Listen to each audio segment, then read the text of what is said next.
Default. Hello? Hello? Oh my god. Can you hear me now? Oh god, okay. Listen.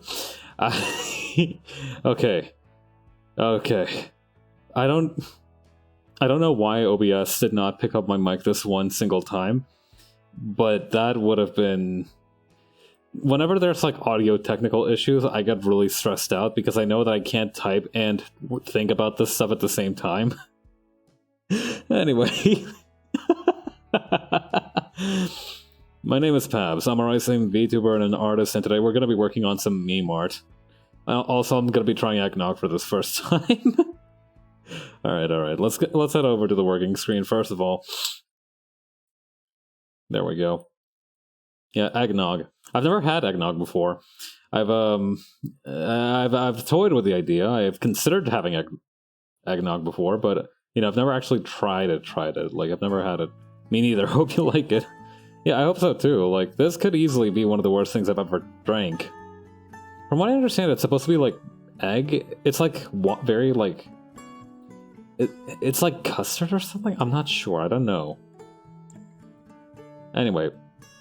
Yeah, I hear it's creamy. I have heard that also, that it's creamy. Okay, so what we're going to be doing is probably... Okay, so I'm going to need to open up this one over here, and I'm also going to need to open up...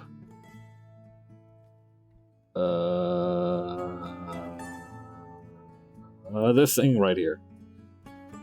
So yeah, if this room seems familiar, that's because that's my just chatting background. Yeah, I really like this... I really like my background. I want to revamp it one day, but I really like how it turned out the first pass.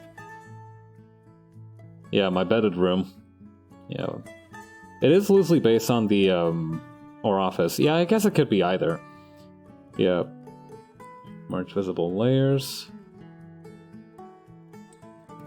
Oh shoot, did that like... Hang on. Oh, hang on. Hang on. Merge selected layers. Oh god, okay, that brought all of the kind of friggin' rulers together, okay. Okay, what does that keep, like, cropping the picture, though? There we go. That's what I'm talking about. Yeah. It is weird, though, because, like, hang on, let me delete these rulers again. It is strange that you call it an office, because I don't really, like, think... of my setup as an office, but if you kind of consider it carefully, then yeah, I guess it is technically an office. I hadn't thought of that. I don't know how to feel about that, honestly. But it's fine. What I do need to find as well, though, is actually my desk asset. As well. Whoa-oh. Existential feelings about the spaces we occupy. Yeah, it's weird. I'm usually really good about that. Like... I'm usually very good about, like, not getting existentially freaked out about the spaces that I occupy. I should pour myself some of this eggnog that I've been menacing myself with. Here, you can hear it. Got, like, a carton full. Let's see. Now, this is, like, pharmacy eggnog. Thank you for the hydrate cannon. Now, this is, like, pharmacy eggnog, which is to say that I bought it at a pharmacy. Or a drugstore, I suppose it would be the proper term. So, I'm not sure, like, the consensus of quality on that. It smells like vaguely fermented, but like... No, it just smells like milk. I think that's just like the smell of soap on my cup. Oh damn, that is thick. It tastes like bananas. That's what it tastes like. It just tastes like banana. It's like banana milk. Really, really thick banana milk. I'm okay with this, you know. I think like of all the things this thing could taste like, banana milk is not the worst. Normal-ish. Yeah, I think normal-ish is a good way to put it. It's normal-ish. Wouldn't call it like a shining example of normal, but it's like banana milk type beat. It's not particularly offensive, I guess. Alright, so we're gonna save these as references in another folder and just kind of blink that out of existence for the moment, because we're gonna need to also... Perhaps you are saying some alarming stuff like right now? I don't know how alarming that is, like, it's just Listen, I bought this at the drugstore where I normally buy bread. I saw it on the shelves, I thought, I've never had that, and I bought it. And now I'm drinking it, it's just like banana milk. It tastes like banana milk. This thing is like banana milk to me. Just tastes like that. Okay, so what I'm gonna do is I'm actually gonna, like, put my desk over here so I can be like... Banana, the spirit of Christmas. Yeah, for sure. That's what banana is known for, after all. Yeah, the most Christmassy fruit, banana. The thing is, right, besides plum, I'm not even sure that plums are technically fruit. You know, they might have some kind of like weird tomato thing going on where they look like where they're technically fruit, but they're also technically not fruit. You know, in terms of like how they're used. Yeah, plums are very strange organisms, things, creatures. Okay, so I'm gonna need to like...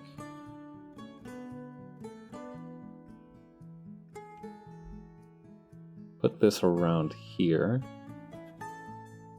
I'll probably add like a perspective ruler to make this make more sense.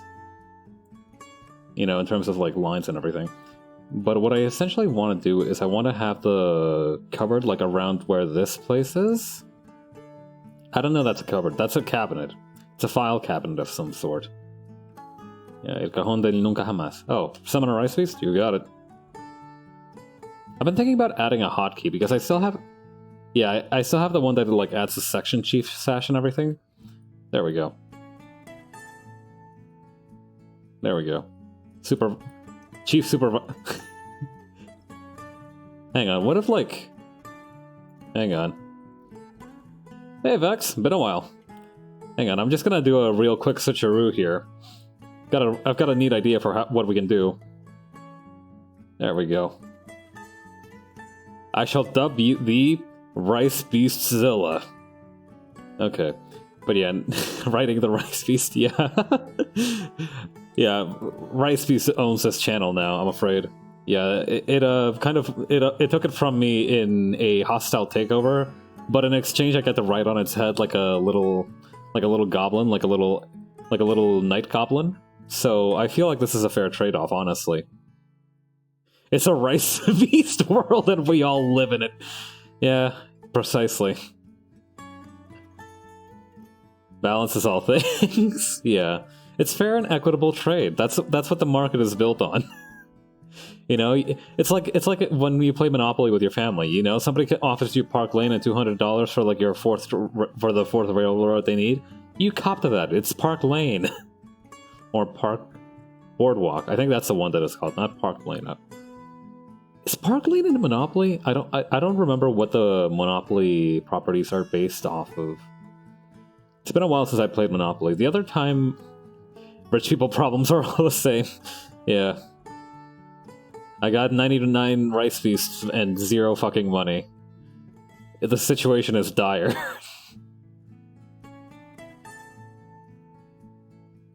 Yeah. On the bright side, I'll even with 0 money, I'll probably still be able to like buy Twitter after Elon Musk is done fucking it up. So, you know, that's something to look forward to. God. It's just been so fucking funny these last couple days. I've seen everybody migrating to Tumblr, and it's just absolutely wild to me. Gonna be worth 5 cents. 5 whole goddamn cents for this shit site. It is chaos. Yeah. I like that. It's really funny to me, right? Because I've always been like dual-wielding Twitter and Tumblr. Yeah, it is nice seeing some reactivated Tum blogs. Yeah, and it's nice also seeing like people from Twitter that I recognize just like be there. Like I have a buddy of mine who's another Twitch streamer, Mielita. She's there. I have another buddy, Toast. He's there now. I actually do have another friend of mine called Bunny, and they've been there since like they've been like me, and they've just like dual wielded Tumblr and Twitter. But I feel like you don't follow people's Tumblr accounts if you also know they have one. Does that make sense? Like, I feel like it's almost like asking somebody about their music taste. Like, if you both know that you have a Tumblr, you don't fucking ask about the other person's blog. You don't ask about that shit. It's personal. I think it's mainly because like it's before we knew that like the friggin' guests were coming over from Twitter. So, you know, it was just kind of like our place to be like absolutely hog wild and not really give a damn about common decency and the law. Hopefully they have a good time here. Yeah, I know that some people have been joking about like, oh, let's drive down the property, let's keep the property prices down by firing gunshots, you know, proverbial ones, so the Twitter users don't get too comfy in here. But I honestly don't really have like an issue with them being here. Like, you know, I feel like it's going to enrich the space a little bit. People have been absolutely hard firing those shots. I mean, like, some of them haven't been that bad. Like, you know, saying like, you know, like Warrior Cats role playing and all that. That's actually kind of funny. It's kind of creative. It's humorous to people. But like, I've seen people like actually attack somebody for being a VTuber, and it's just like, geez, dude, calm down. We're all here to have fun. Yeah, it's friggin', yeah. It sucks, but like, you know, yeah, VTuber hatred. You hate to see it. And it's sad, but like, thankfully I've only seen that one person, you know, it's awful that it happened to them, but I'm glad that it's not happening to more people. You know, I've seen one instance of it, and that doesn't mean that it's like particularly widespread, but it's still a bummer that it fucking happened. Yeah, I hope they have a better time there from now on. Okay, let's see here. I'm gonna have another sippy of my friggin' eggnog, which I am convinced is actually banana milk. I'm pretty sure that this is just banana milk.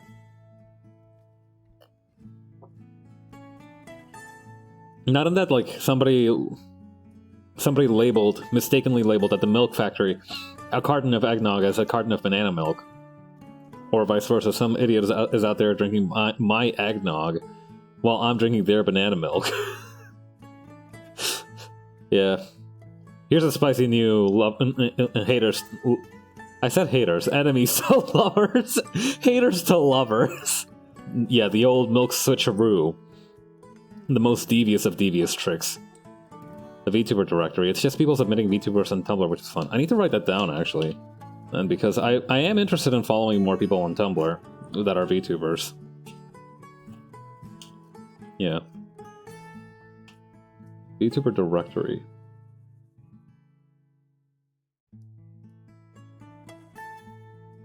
Huh. Yeah. You should submit yourself. Yeah, I think I'll submit myself on there at some point if I find the time to throw together something. What I've been meaning to do is actually make like a channel intro. For the longest time I've been like, I need to start collecting clips so I can make channel intro stuff. And I want to do it, but I'm like one of those people. Okay, so you know how like, okay, here's the analogy that I'm gonna use. You know how like when somebody asks you what you want for like Christmas or for your birthday, and you immediately think of like, oh, well, not even like, you know, you think about like something that you want or something that you've done, and somebody asks you like, oh, what do you want for Christmas or for your birthday or something, and suddenly you become like peregrine monk who holds no earthly possessions, for they are the brood of the devil. That's kind of me with my clips. Like, I'm sure there must be some pretty good ones floating around there, and I'll definitely like take a look. But I'll need to like, you know, I'll really need to use my noggin to remember some of the better ones. Yeah, forgetting every earthly delight I've ever had.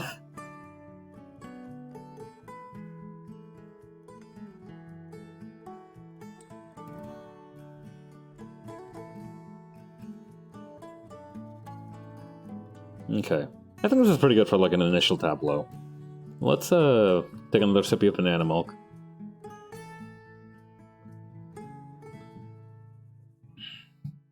I hear that drinking milk is supposed to be like bad for your voice. Like you're not supposed to like drink milk and then sing for some reason.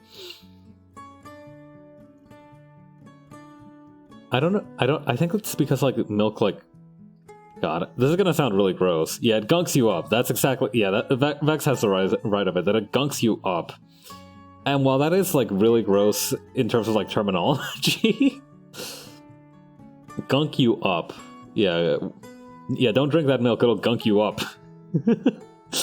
Yeah, you got exactly the phrase that I was going for, but I forgot the word gunk for a second. Gunk you up good. Gunk you up proper. Alright, let's see here. Yeah. Singing is really weird for what I am. I always thought that singing was much more polite to say fuck to fuck you up at this point. Yeah, it's like when you swap out the word moist for damp or something. Yeah. Speaking of damp, it started raining really badly or really hard as I came home. Yeah, word crimes. Yeah. Yeah, I'm still on the lam from the one time that I mispronounced a can of gasoline as a gan of gasoline. Yeah, they'll never find me out here though. You know, I've been stalking the perimeters with what do you call anti-word police trip mines, which are actually just normal trip mines, but I'm not supposed to say that. Okay. I feel like I need to pull this thing back. Your secret's safe with the public internet. Man, I would suck as a refugee. I would be the worst criminal refugee in the world. They'd be like, alright, we're on a manhunt. Suspect is white? Really white. So, he says he's Latino, but he's like milk white to me. He's made of mochi. Look, it's a complicated... Look, he's made of mochi. It's a complicated situation, but essentially we are putting an APB out on this man for stealing 60 million light bulbs from the Pentagon, and... Oh, you already found him. What, he was just like buying stuff at the pharmacy? What, a Kit Kat bar? He was buying one Kit Kat bar at the pharmacy, and that's how you caught him? Unfucking believable. That's how it would go. And that's why I can never break the law, ever.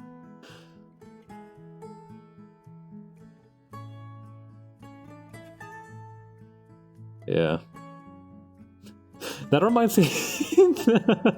that reminds me of this one time I saw somebody make, like, this post, right? About what would happen if the different Homestuck characters had YouTube blogs or something. And I don't know how many people here have read Homestuck. I think, Vex, you've read Homestuck. I'm pretty sure you've read Homestuck. I know I've read Homestuck. Between the years 2011 to 2016. Yeah, that was my Homestuck career. And I remember somebody made like a vlog of like the characters, you know, like what would their YouTube vlogs look like. And somebody said that the frickin' Gemini troll, I don't remember his name, Vantas, I think? Solix. Yeah, no, I'm thinking of Carcat. Carcat's last name is Vantas. Solix, I'm thinking of Solix. Anyway, somebody said that his vlog would be just like teaching people how to make pipe bombs. And then one vlog is just called like, I'm on the run from the FBI. And then he publishes another one called like 6 months later, and it's like, the FBI have given up. God. Okay, I need these to not snap to the grid like that. There we go.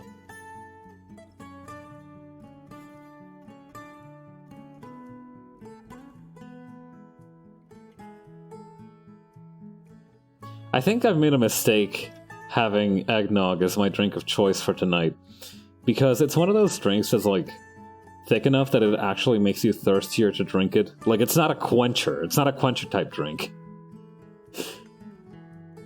Bro, yeah, we need a backup drink. Like, we need a backup drink like yesterday.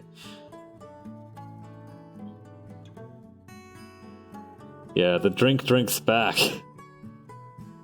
Yeah, you've heard of the smile the snack that smiles back. Now get ready for the drink that sips you stupid. The drink that dehydrates you. The drink that turns you into a fucking mummy.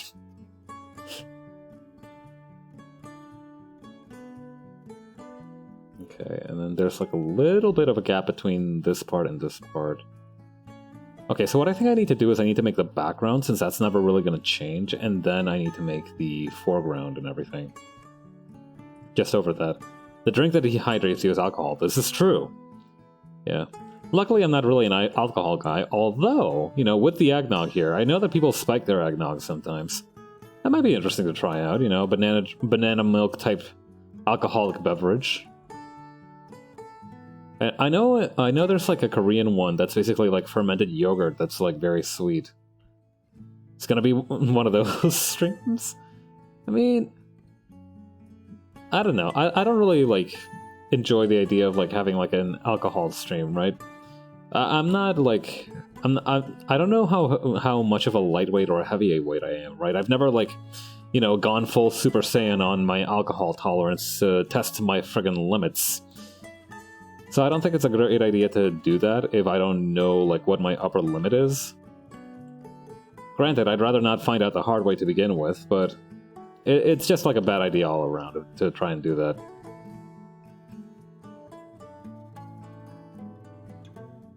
I mean, in my case, I know some people are like very familiar with their alcohol tolerance. You know, they're very familiar with like, yeah. There some people. I admire people who are like very familiar with their levels of alcohol tolerance, because that's almost like that's a very specific type of self-awareness that you know, how do I put this? That is not a lesson you learn easily.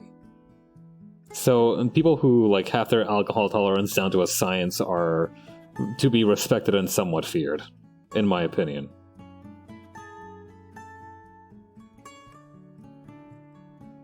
Hard-won knowledge. Yeah, exactly. Yeah, it's not like, you know, lung capacity or like your ability to hold your breath where you can just like go to a pool and at like zero risk to yourself. Well, that's not true. That's not true. Like, I feel like some doofus has definitely gone to the pool and tried to party a little bit too hardy with their attempt to beat their previous record of holding their breath and maybe ended up in some deep, deep trouble. I think that's also how the Percy Jackson books began. I've never read Percy Jackson. I remember the opening of the movie is him just like being underwater for like 5 minutes, and the dude and some of the guys are like, "Wow, dude, that's incredible. What are you, the son of Poseidon or something?" And like they don't bring it up again. You know, that's not like plot relevant or anything. I don't imagine that's plot relevant. Yeah. Unlike a lot of people, I feel like I never really had a particular book series that I super latched onto as a kid. Like, even like I read Harry Potter, but that was mostly because my brother had read it and he thought that it was good. I was like, well, might as well see what the fuss is about. And then I tried reading it, and I was like, man, this is kind of sucking at the 5th book though.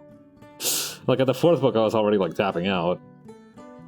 I did actually try a couple more book series though. Like I did try what do you call?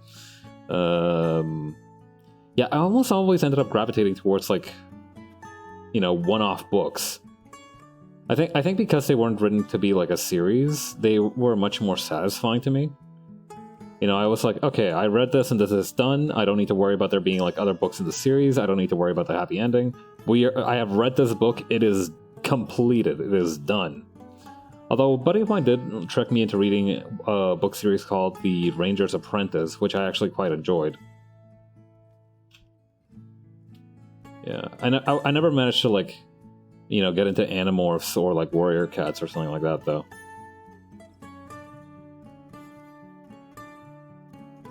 Yeah, missed opportunity, really. Tricked into reading a series, yeah. He was like, dude, you have to check out this book. And I'm like, why? Because I was already reading like 5 other books. This was back when I could read constantly. Like, listen, this was before I knew how good the internet was, and this was when I had very limited access to technology on my daily. So I like reading was just like my thing. I was always like reading something from like the school library. So he was like, dude, you have to check out this book series. It's on the school library and everything. I'm like, why should I? And he's like, there's like a Sasquatch at the end of the book, at the end of the first book. And I'm like, Well, say no more. I'm fucking in. Yeah. Easiest way to convince me to read a book. There's a creature in there.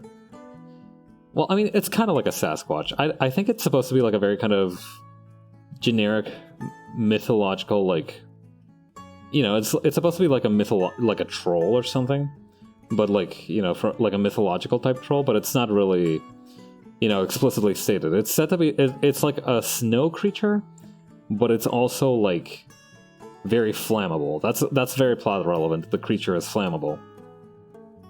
But yeah, that's how they got my ass into reading that book series. And to its credit, it was actually a pretty decent book series. Authors, read my book. There is a beast in it. Yeah, come to my streams. There is a rice beast here. Okay, there we go.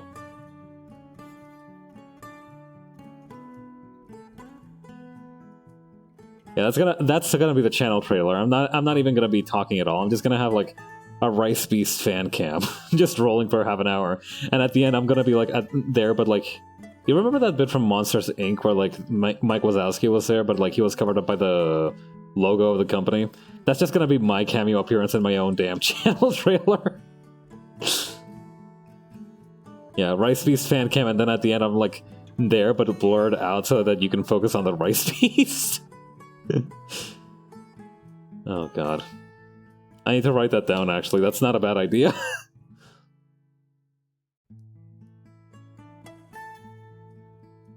Yeah, I've been thinking about getting more serious about my branding. Everybody, like, I feel like it's just another creative outlet at the end of the day. So if it can also benefit me in terms of, like, you know, number go up for growth, I feel like that's not a bad goal to try to strive for.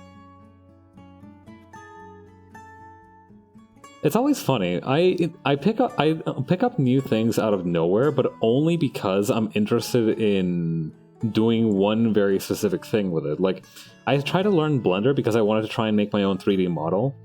And while I do have a 3D modeling stream later this week, I've basically accomplished my goal with learning Blender, which was to make a 3D model of myself. I mean, granted, it's not a particularly good model, and I want to improve it, but like, you know, it's there. I can say that I did that. Yeah, it's kind of wacky. I feel like that's how I get motivated to learn. It's not by saying like, yeah, still way more than most. Yeah, exactly. That's how I get motivated to learn. It's like I have a very specific goal in mind that I want to accomplish. And, you know, if learning this new skill can help me accomplish that, then I am into it. But if it can't, or if it's just like something that I'm doing, you know, for some kind of vague purpose just because I should, it's not going to be particularly motivational. That's at least my perspective. I know that a lot of people are motivated by it, just like, you know, this is a thing you should learn you should know how to do. You know, I mean, that's how I learned how to tie a tie. Like, I turned 18 and I was like, you know, learning how to tie a tie is a thing a dude ought to know. And that's how I learned to tie a tie. Just like sat myself down for a good half an hour, just practicing over and over again until I could get it by muscle memory, and now I can tie a tie whenever I want. It's honestly not a bad. It's a pretty decent perk being able to tie your own tie. Like, it seems to impress most of the people that I meet, for some reason. Wow, impressive! Got another one, boys. I'm sorry, I don't mean to be mean, but like, it is funny how every single time I've said like I know how to tie, I can tie a tie pretty easily from memory. At least one person goes like, nice. I am genuinely impressed though. Thank you. Yeah. Yeah. Sometimes that is effective, but not all the time. Okay, let's see here. I've learned how to do so on at least several occasions, but my mind is like a sieve. Yeah, I've been there. Yeah, I remember one. I don't know if you guys were there for that. My very first hand cam stream, not too long ago actually. I think it was like this summer or something. I actually had a thing I did. I for my first hand cam stream, I was just folding origami cranes, and you know, eventually that stream had to get cut short because my phone overheated. Yeah, and I think it's probably on my VOD page, but like, I remember that something that happened is... Yes, I remember that something that happened with that handcam stream was that I was folding paper cranes, and that was all well and good. But then I tried to like fold a different thing, like, you know how origami paper comes with like instructions on how to do like other origami on the back? I tried to learn how to do the other one, and I immediately forgot how to do a paper crane. Like, immediately I forgot. Also, hang on, I still need to make my drawing tablet down here. Yeah, one in, one out. And I was actually like panicking, like, because, oh crap, I can't make the... Yeah, to add insult to injury, I didn't even learn how to do the new one. I just tried it and tried it, failed, and then I forgot how to do a paper crane. So for a good 15 seconds I was like panicking, like, oh fuck, how did I do a paper crane again? Oh god. Drink some more eggnog.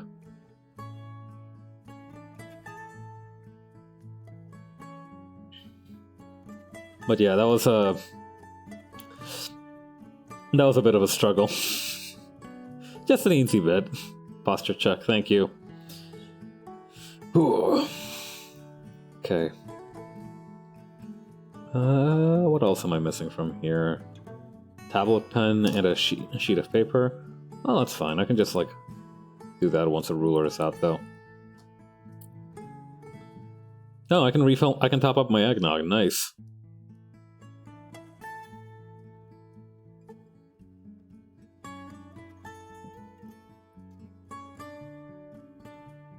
I probably shouldn't have too much of this stuff. I feel like if I have too much, it'll probably be bad for me.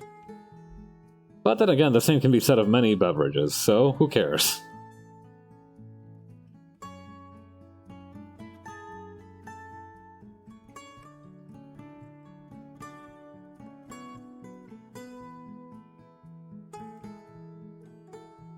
Man, it's gonna be real embarrassing if I forget how to do Blender by the time I do my 3D modeling stream on Sunday. I feel like I remember enough about Blender to not need to worry about that, but I also feel like if I take my eyes off the prize for even a second, I'm going to forget how to use Blender. I don't know, that's one of my fears, that like I'll have learned Blender for nothing because I'll just immediately forget how to use it. Well, it wouldn't have been for nothing. I had a lot of fun learning Blender, so you know, relearning Blender shouldn't be too bad. Plus, it'll probably come back easier once I've, you know, figured it out the first time. So there's really not much to worry about, but it's still like a persistent fear. Like, I hate the idea of forgetting something that I knew how to do. Yeah. Yeah, I think that is like one of my biggest fears, is that I'll just keep forgetting my skills. Because, you know, I worked hard on these things, certainly, but it's also the kind of the decrease to my abilities that scares me. Like, that's kind of what scares me the most, is that one day I'll just forget how to do everything, and, you know, that's gonna suck. Just learn new ones to replace them, I guess. Yeah, that's a fun perspective. Maybe I'll finally learn how to pick up a new language. Lord knows I've tried many times in the past, but it seems like my tolerance craps out at English and Spanish.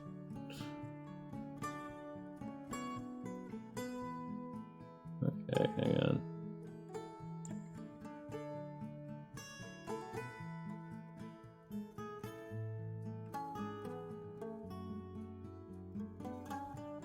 Okay, buy milk, feed rice beast.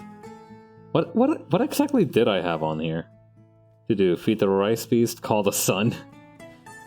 Those are some pretty good ones, though. I assume you use them regularly? That's important for languages. Yeah, I mean, I use Spanish pretty often. I use it to talk with my parents and my family. And, well, I don't think I need to explain why I use English pretty often. If you need me to explain why I use English pretty often, I feel like you haven't been paying attention. No offense. Well, this is English?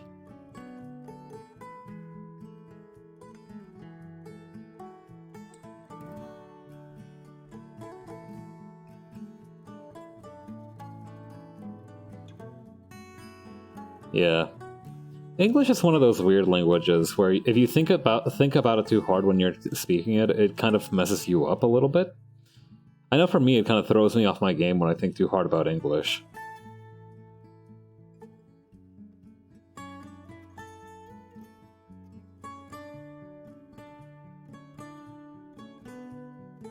Okay, I'm gonna turn on the ruler again for just a little bit.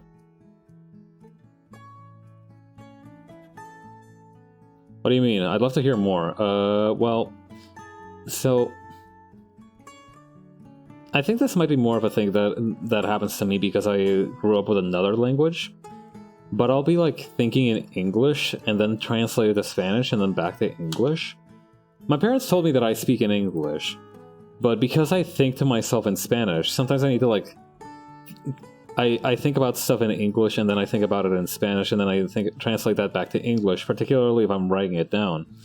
So what ends up happening is if I overdo this, then I'll eventually kind of just like... It'll just be like a miasma of... Miasma? It'll just be like a big roiling cloud of English and Spanish words just kind of like rolling around, and I'll just like sit there confused.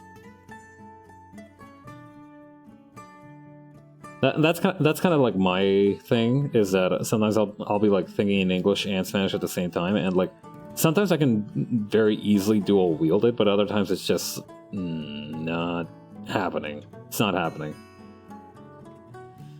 Yeah. My brain goes too fast, and I get my head hurt sometimes from it.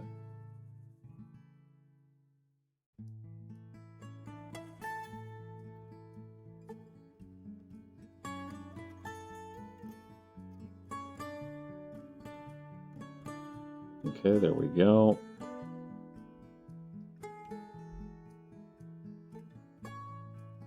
And I'll probably just make like the pipe end of the gas mask over here. What kind of filter did I put on this thing? Oh, it's like a peace sign. I didn't remember that. God, I miss some of my older assets. Like I miss like... I miss my farmer overalls. I need to play another farming sim so I can remake those. Yeah, breathing in peace. Yeah, in with the good shit. Breathe in the good shit, breathe out the bullshit. Weirdly enough, I saw that graffiti in Latin America, I think. I think I saw something like that. That or I'm mistaken, like, for some reason, whenever I see like a picture of graffiti, I picture this one very specific hill I remember seeing when I went to visit my grandparents on my father's side. Like, I just remember seeing a hill that was, like, completely covered with, like, really bad graffiti, but some of it was kind of interesting to me, so I think, like, I was... Section Chief Stash, you got it. Alright, hang on, where is the thing here?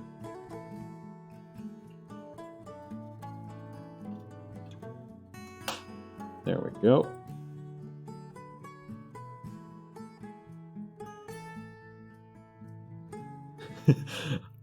Alright, remember to fasten your seatbelts, or whatever you might have in lieu of a seatbelt.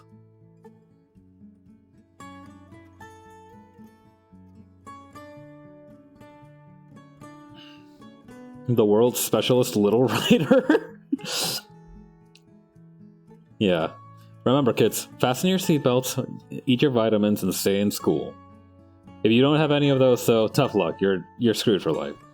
Not really. I imagine you can get on pretty well if you don't eat your vitamins.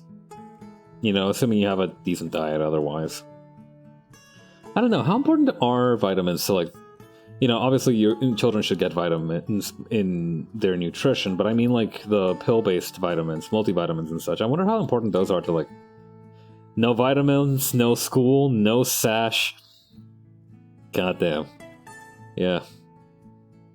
I remember... yeah, wait, that's a wink? Yeah. God. Sad wink? God. I don't know how many people remember Achewood. Achewood was a webcomic that was not particularly politically correct, but, you know, it has, like, some merit to it. I liked it at least when I was reading it when I was like 16. And I've seen panels here and there, heard the name. Yeah, it has some questionable moments, but otherwise it's a solid comic. I remember a particular thing from Achewood where like I think this dude was trying to make up like mythology for like a bullshit thing, and he basically made a creation story where like a baby tiger was born like the Monkey King from a rock, and it said that the baby tiger was born like 6 years old at birth, and like the alt text said something like, you know, when you're born 6 years old that you are gonna have that you've had it rough in life. Yeah.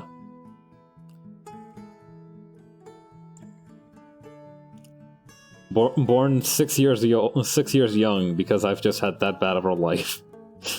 Yeah, born 6 years old. How difficult. Whenever I think about like ages now, I do remember that somebody trained one of those like video game audio AIs to imitate Kuno from Disco Elysium, and made him say like, when I was 13, when I was 11, I turned 13 because fuck 12, and it just like said it in like the perfect voice, and I just remember that every time when I crack up a little bit.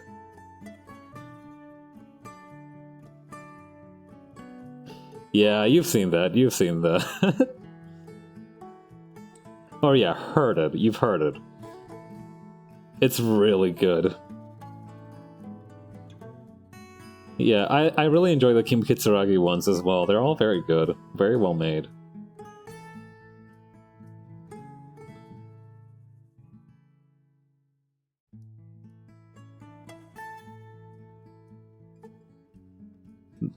He's saying digging in the trash for evidence. Yeah. You think this is funny, right? But he has to live his whole life like this. So remember to be respectful and shit. Something like that. Doing a Belgian accent is something that I think I could accomplish with a little bit more work. Yeah, Belgian accent. I've never really thought about Belgium. I knew a kid from Belgium when I was young. He was a decent guy, but I've never like thought much about y'all. Path for the Kim sequel when? What do I look like? Scarlett Johansson? I'm not gonna voice Kim. That'd be weird.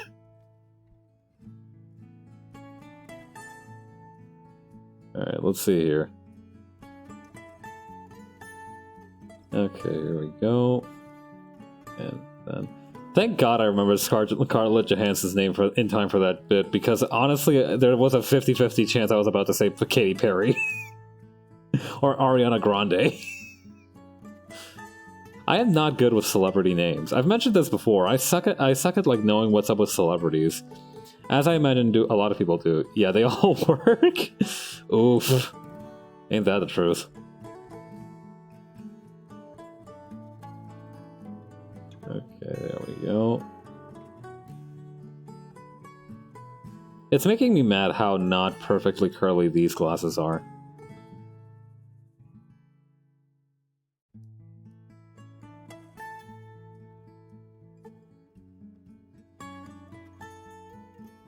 Okay, there we go. Did I ever tell you guys the story how I fished a mannequin out from the trash to use as part of my art project in high school? I might have told this story before. There's really not much to it. It's kind of self-explanatory, in fact. Yeah, when I was around 15 or 16, I had a high school art project that I kind of... You know, I wasn't in like an advanced art class because I was like... Yeah, I like art. I want to do like the higher level class. And, you know, I was always looking for new stuff to add to the art project because the teacher was... You know, I didn't want to like...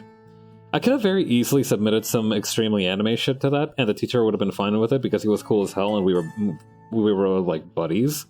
You know, I was friends with the teacher who did that class, so I think he would have like let it slide. But I kind of wanted to challenge myself and do different things. So I was always like looking for stuff that I could use in my art. And, you you know, both like in terms of inspiration and actual fucking materials. And one time I saw like one of those like mannequin torsos. It's kind of sticking out of the trash near my neighborhood. And I thought to myself, nobody wants this. I'm on my way to school already. I might as well take it with and try to use it for my art piece. And it worked. I painted it. I did this thing with it where I like painted it red and yellow and like fall colors. I painted it in like very fall colors with like a big star of white in the middle here. And over top of that, I used a projector that I borrowed from like the tech department to project like a beating heart on it. And I liked how it looked. I had a very hard time justifying what it meant, but I liked how it looked. I might still have that pixel art, that beating heart somewhere around here, rolling in my pixel art files. I don't know where it went. No, it went hard as hell. Like it was sick as hell. Like it was a really good piece. I'm very proud of that piece. I just don't know what it was supposed to signify at the time. I think it signified that I loved digging through trash. I think that's what its significance was. I remember at another point I also found like hands. Yeah, I also found like plastic mannequin hands. And I did some Neon Genesis Evangelion shit with them where I made little like wire crosses and spray painted them red around it. Like this. Honestly, a lot of my art projects from that era went hard as hell, but like, I don't know. In retrospect, I don't remember how I justified those. Oh, that's not what I meant to do at all. Oops, hang on. There we go. The art speaks for itself. Yeah.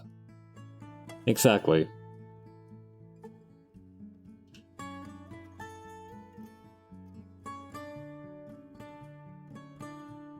Yeah, my art had a lot of recurring motifs, I think. That's kind of like what gave me strength, is that I had a lot of recurring motifs. So I think maybe because I had kind of that recurring motif thing, it kind of let the lack of specific message with each piece kind of slide a little bit. I remember that a lot of what I did back in the day was kind of inspired by my love of misapplying physics concepts. People love it when things repeat. Yeah, exactly. Okay. So what I think I might do is I might actually like bump this up a little bit so that the sunflower is gonna be just a little bit bigger. Hang on.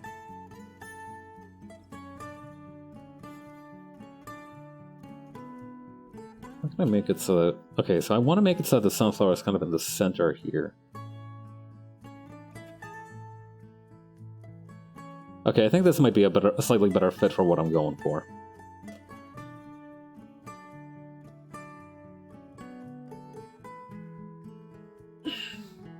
Rice Beast hates it when I take a sippy of my eggnog. Yeah, you can see that its eyes went like really tiny. Okay. Should I color this in first? I'll leave it for later. Okay. When his eyes narrow, I grow fearful. Why? Why are you afraid? What are you afraid of? Yeah, the weird thing, like, I rigged eyebrow raising to make them tiny, and eyebrow angry to, like, make it angry. So that's why they act like that. Hang on, frame 1. Oh, Mega Nerd glasses? Yeah, yeah, these can stack, hang on.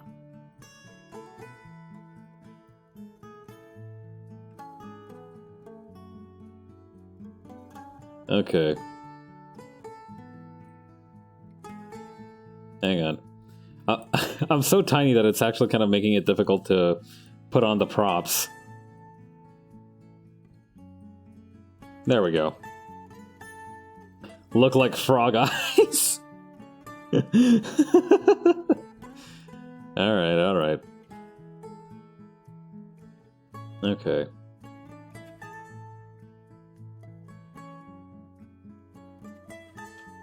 Okay, so this layer's gonna be Pabs 1, and this one's gonna be Flower 1.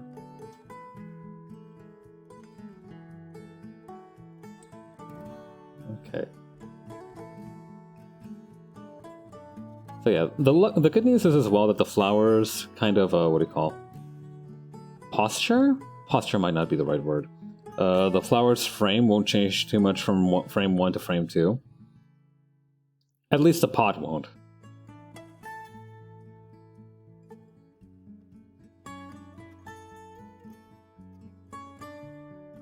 I don't know why I keep drawing things the hard way when I could just, like, very easily use more cylinders. Oh god, why... Hang on. Fuck off, Vegas, I don't want you to open right now.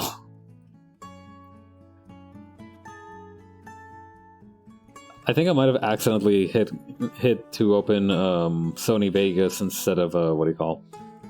Yeah, Sony Vegas attack. Yeah, I might have accidentally initiated a Sony Vegas attack instead of clicking back into Clip Studio Paint. In my innocence. Yeah, this is how the world ends. Not with a bang, but with a Sony Vegas empty track. Wasn't there like an EDM guy called like Dimitri Vegas? What happened to that guy? I feel like you know, I still hear occasionally things about like Marshmello and Deadmau5 and all those kind of guys. Not much more about Daft Punk ever since they broke up, but like, you know, I still hear about them kind of on a semi-regular basis. What happened to like Dimitri Vegas and that guy, or were they like one-hit wonders with that one song? I don't know.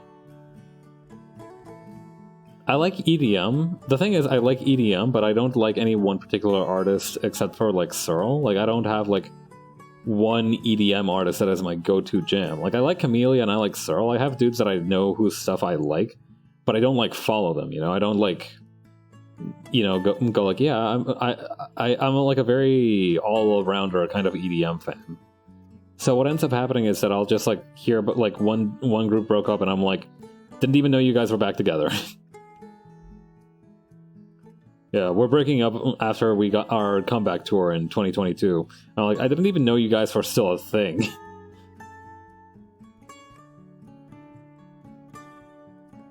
Yeah.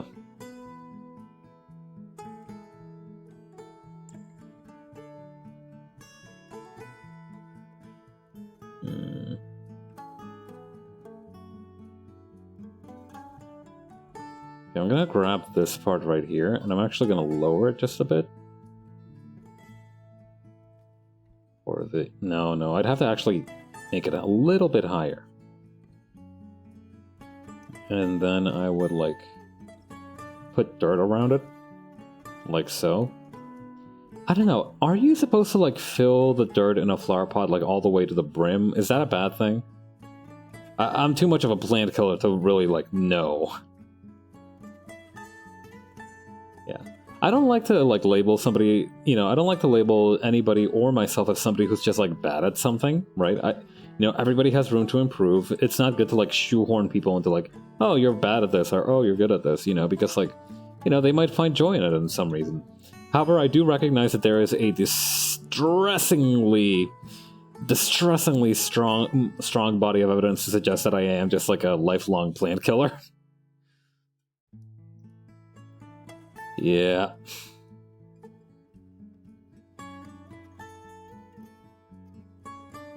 It's more like I just don't know how to take care of plants, you know, because I think what ends up happening is that I like assume they'll be okay on their own when they're really not. I think that's my issue with like growing plants, is that I'm not like good at understanding when I need to step in for them. Because like, you know, they'll outgrow their flower pot and I'll be like, oh, that's fine.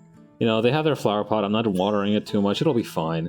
But it's not fine. I'm basically like forcing the plant to grow into like braces. And plants don't need braces, they don't have teeth, most of them. So, no, it's not a great idea. Okay. Do I want to do these petals manually, or should I use a ruler? I'm going to use a ruler, I think. Lines of symmetry. How about 6? Or, I don't know. How many would I have to do? Let's do 8. Let's see what happens when I do 8. Okay.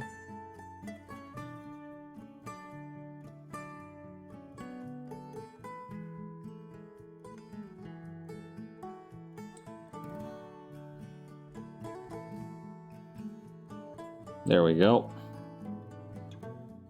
Maybe I should have done this on a separate layer, but honestly, this kind of goes hard. No. Hang on, that might be too many, though. Let's do that on a separate layer. Yeah, I think that'll limit the risks in a good way.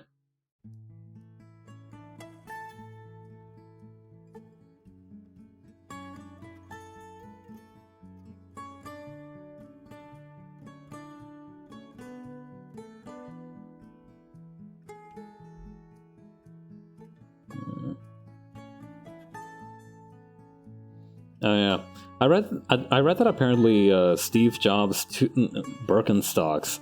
You know, I don't know if you people know, if like y'all know about Birkenstocks. I didn't know about them until very recently. Apparently, they're just like very tough sandals that are just that you kind of have to break in. But apparently, the quality of them is very good. That's my understanding of like what Birkenstocks are. And apparently, Steve Jobs' Birkenstocks went on sale for, you know, a pair that he wore. They were on sale at an auction for, I think, 200K. Well, a little over 200K US dollars. And I've never understood why people want to buy, like, the clothing of celebrities. Except for athletes, I don't understand why people want to buy the clothing of certain celebrities. Yeah, exactly. Like, it's one thing to, like, want to wear, like, the iconic movie outfit of, like, a certain celebrity that you loved as a child, you know? It's, like, one thing to, like, want to own the, you know, it's one thing to want to like own Han Solo's jacket, I think. But if you're like at the point where you want to own some dude's Birkenstocks, I feel like you need to have like a serious conversation about like your buying choices. Like even like sports guy shoes, I could understand because you know those were at the big game or like they had your favorite athlete trained in them. That's, like, meaningful, but Steve Jobs just freaking walked around with his smelly-ass feet in those things. I don't understand it. Like, I don't get the point. Not to sound too just judgmental, but I really can't bring myself to understand it.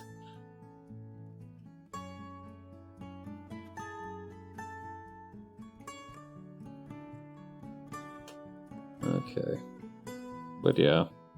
Speaking of clothing that is way too expensive, is there anybody in the world sweat you would want? Probably not. I really can't think of a single person's sweat that I want. Sorry. I think it would be more distressing if I had a straight answer for that. You know, it's one thing to, like, be asked that question and need, like, time to come up with an answer. It's another thing entirely to just have, like, a canned response ready to that.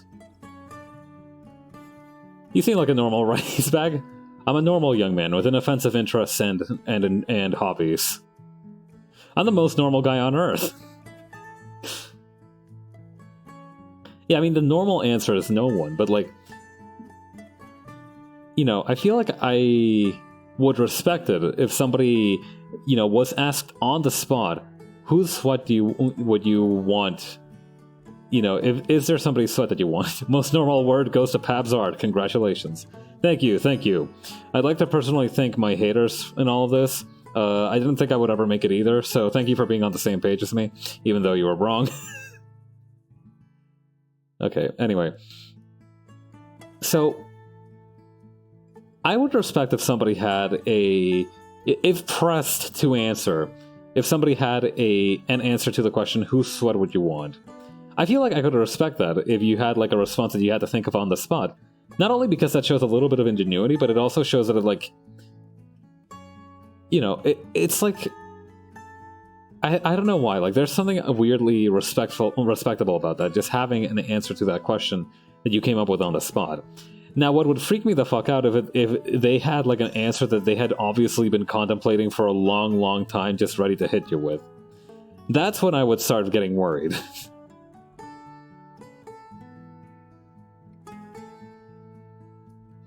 Like, if somebody was like, I don't know, Totoro, and that would be like normal to me because, you know, weird enough, sure, but like they thought about it. Yeah, so does Undesirable. I don't care who made it. Yeah, so you know, somebody says like Totoro, and like I'm like, okay, cool, thanks. You're a real champ for coming up with that on the spot. And if somebody was like immediately like, yeah, I want that Snake Things from the Beetlejuice musical sweat for me, I would be worried. Yeah, exactly. An attempt at comedy was made. The other one is just like, well, concerning might not be the right word. I feel like you would learn a lot about the other person from what they just had prepared. Let's talk about something else, I think. I think I'm ready to move on from this subject. Yeah, it's some hard-won knowledge. Yeah.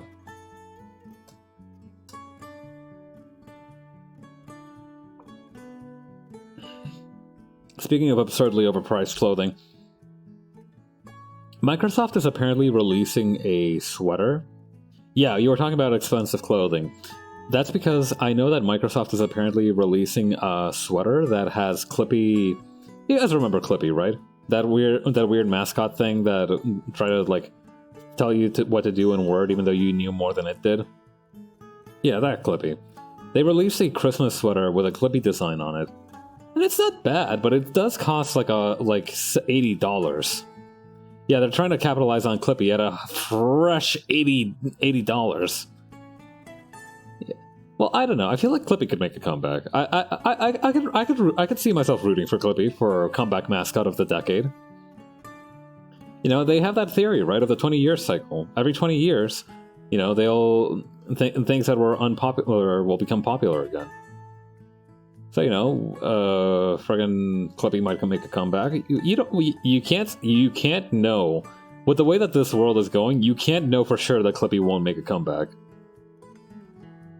Copy is on that Tumblr show? Copy, yeah, I remember Copy. I wasn't there for the Copy meme, I think. I don't think I was there for, like, that bit of Tumblr memery, but I do remember Copy.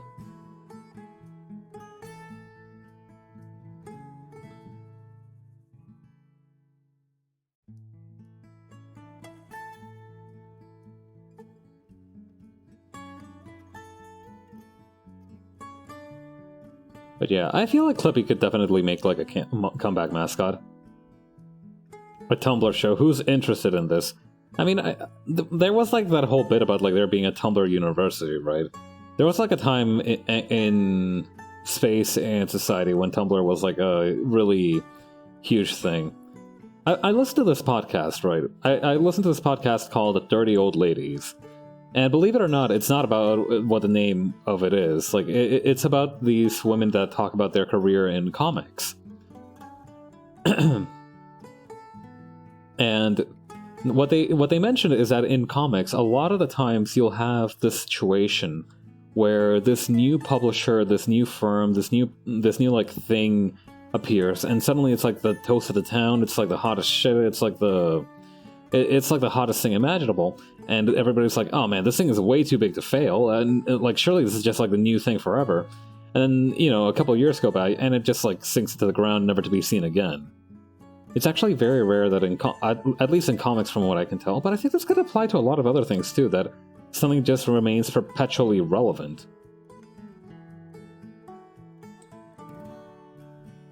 And, you know, like, people who like got... It's like those like tattoos of a mustache you get printed on your finger. You know, those were pretty popular for a while, but you know, nobody wants them anymore because they're considered extremely tacky. I do recall reading at least one instance of somebody getting one of those and then eventually transitioning to male, though, which is kind of fascinating. Growing tired of things more faster these days. Very few things feel hardy enough to survive for a long time. I think that is also the case. Yeah, that was awesome. Yeah, I'm happy for him. Yeah, good for him. Yeah, but yeah, you are right in that a lot of things have a much smaller total shelf life in terms of relevancy, and I wouldn't necessarily argue that that is a bad thing.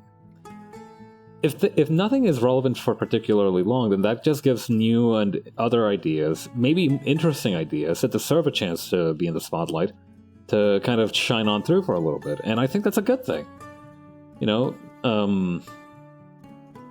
I do sincerely think that it's not necessarily a bad thing that, you know, every 5 seconds something new is a hot new thing. But I am worried about, like, the circumstances that brought that along. You know, it is concerning, like, you know, it's not so much the symptom itself that is concerning as it is the underlying cause of it. Which is that it's just growth. It's simple growth that's just driving everything now. People will reliably have their favorite interests rather than the culture at large deciding the long-term favorite. On the other hand, yeah, I mean, there's arguments to be made for both, right? If you have a cultural long-term favorite, right, everybody has, like, that one, has, like, a reference point. You know, everybody has, like, something that, you know, there's, like, a common language you can speak between two people. You know, it's like what Star Wars used to be. You know, two dudes could know next to nothing about each other, and one of them would be like, "Hey, so Star Wars was pretty tight, right?" And the other dude would be like, "Oh yeah, I remember seeing that. You know, I might not be a huge fan, but I remember seeing Star Wars." And it was just like a cultural touchstone that other people could relate to rather easily. You know, nowadays people are like, "Oh yeah, I like Star Wars," and they're like, and Star Wars fans detected. This loser reads books about spaceships in space. You know, if you say you like Star Wars, it's kind of like assume that you have, like, this, like, long-standing lore knowledge of it, when you could really just, like the movies. Like, it doesn't have to be that serious.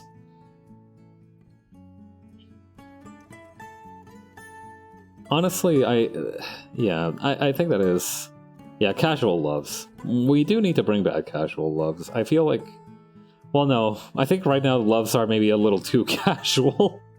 You know, I think we move on from things a little too fast, like you said. Yeah, I did mention that it's good in terms of, like, opportunities for various creators, but it also kind of, like, sucks for creators who, you know, were hoping that it would be, like, a longer lasting cultural influence. You know, not everybody has something that is, you know, worth being heard over and over for, like, years and years. You know, that's just a fact of life. There's very few things that are worth being said like that. But I do think that more meaningful things are occasionally drowned out by the kind of, like, influx. And that does suck. I do feel like that sucks.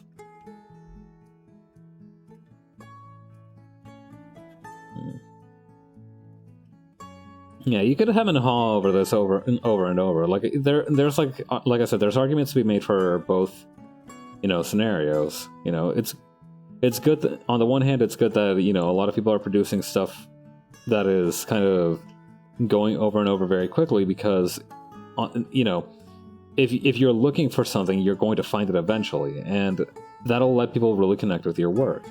You know, knowing that there is this breadth and depth of content available, you're going to make something that resonates with somebody, and that, I think that's, like, wonderful. I do believe that that's good, but at the same time, it also means that you have to be constantly outputting content, which sucks. There's a lot of, like I said, there's a lot of nuance you could fit into the argument, but ultimately, right, the situation as it is isn't particularly great for content creators.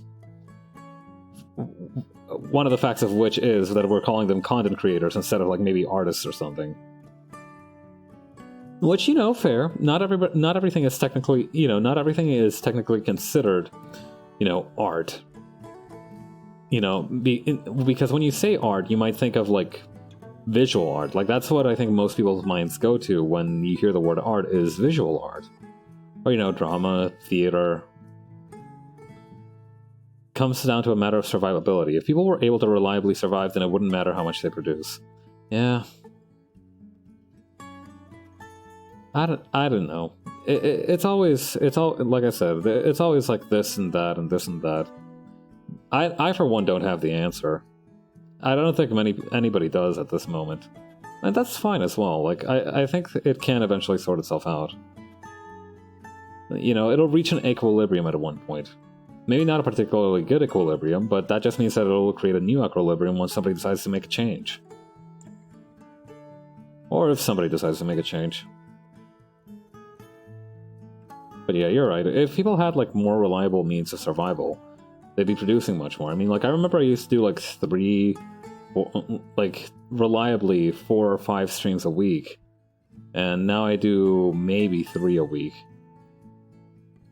And, you know, that comes down to the fact that, you know, I have a day job. I have, you know, these courses that I need to do. I have stuff that I need to get done. Cursed work taking away my pastime? Aw. Well, think about it this way. If I didn't have work, pastime would be even shorter. So, it's a bit of a fair trade-off.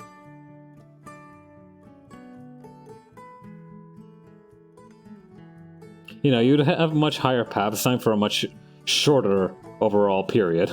Yeah, pastime would be non-existent. Yeah, no.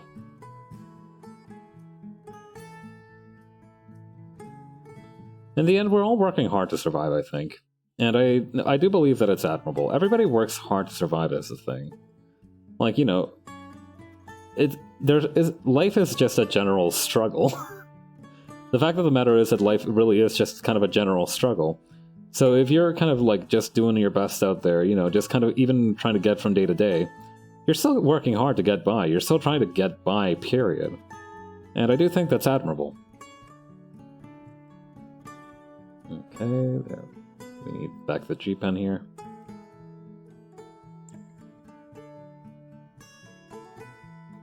Yeah. Living is work.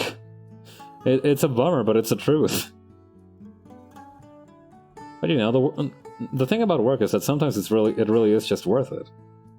You know, I enjoy being alive. I enjoy life and living. Living is work, and I'm so lazy. Yeah. I do it, but I complain all the time. Same. Yeah. How did that one phrase go? What is worse, that death is inevitable or that life is unending? God. Okay, and then I think I'm gonna keep this hand there, but I'm gonna like work on the rest of the body. Okay. I'm gonna actually keep that rice as well, just in case. I feel like it's gonna be helpful down the line. Also, I messed up which part gets which sunflower.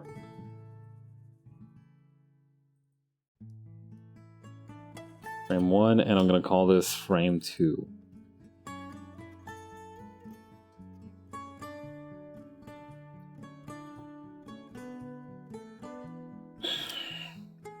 Oh yeah, speaking of which, actually this is completely off topic.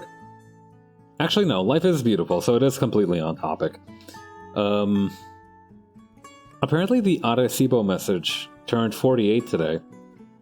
If you've never heard of the Arecibo message, it is a message that was sent out to celebrate. It's one of the like longest. Essentially, I think in like the 80s or something, humanity sent out a radio signal into space that I can actually pull up a picture of it. Hang on. We sent like a radio wave into space that could be decoded into a specific image that kind of like showed our solar system. Arecibo message. Yeah, here it is.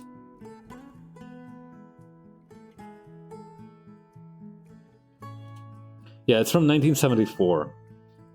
So here is the Arecibo message. So what this is that it's a interstellar radio message that was sent out into space to celebrate the remodeling of the Arecibo radio telescope in Puerto Rico, 16th of November, 1974. That is 48 years ago. So you can see here a lot of like different things. So you can see 1, 2, 3, 4, This is supposed to be 5, 6, 7, 8, 9, and 0. This is the atomic number. Okay, the atomic numbers of the element hydrogen, carbon, nitrogen, oxygen, and phosphorus, which make up DNA. The estimated number of DNA nucleotides in the human genome, and a graphic of the double helix structure of DNA. And let's see, the dimension of an average man, a graphic figure of a human being, and the human population of Earth. There's also a graphic of the solar system. This is Sun, Mercury, Venus, Earth, Mars, Jupiter, Saturn, Neptune, Uranus, and Pluto. And finally, there's the Arecibo radio telescope itself, down here. So yeah, this message is now 48 years old. It has been in space for 48 long, long years, and nobody's heard it yet. You know, we haven't gotten word back from it yet. But I don't think that's necessarily a bad thing. Yeah, given the state of the world, if aliens came to check out Earth right now, it'd be like if your friend came over when your clothes were still like lying about on the floor and the apartment was all messy.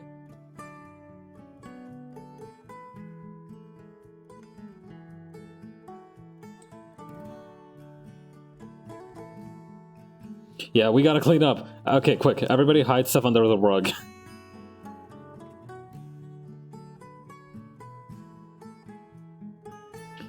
Put away the couches. We can't let people know we sit. Or put away the chairs. We can't let people know we sit.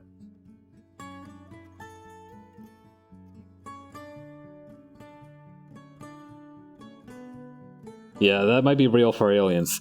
Oh god, yeah. What if aliens don't have butts? God, what if they don't have? What if they never developed the technology to sit?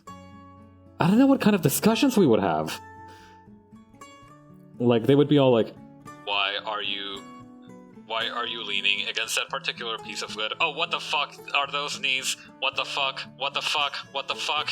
We should have never visited this weirdo planet. Let's leave. That would be really funny. Yeah, we see the aliens in there, and we're like, whoa, freaky, these dudes have like 13 heads and 5 tongues. 8 of the heads are tongueless, unfortunately. And then, like, they're like, what the fuck, you have knees? We thought those were, like, made up only. If you think about it, knees are kind of a very weird evolutionary thing. Like, knees were not supposed to happen, I think. You know, a lot of different... You know, I think knees...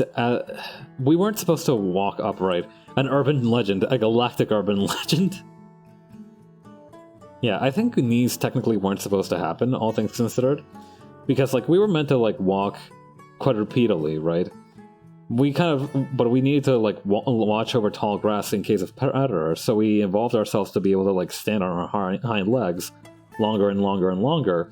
And it turned out that there was some kind of, like, standing Chad ancient human that managed to, like, fuck hard enough that and we all now have to stand up forever. I want a tail. Bro, I want a tail too, dude. We all want a tail.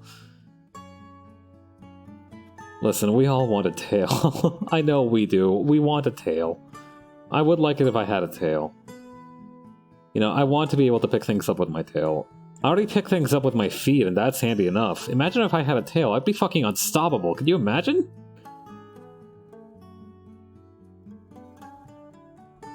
Yeah, I'm one of those freaks that has, like, no problem picking stuff up with their feet. My brother used to think it was really gross, and it probably is, but I don't really care about that.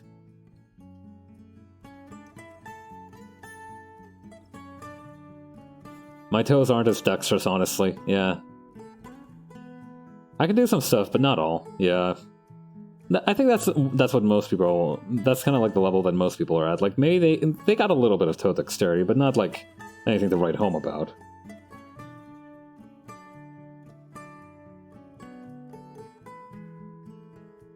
Okay, hang on. I gotta, like, muss up these pedals a little bit as well.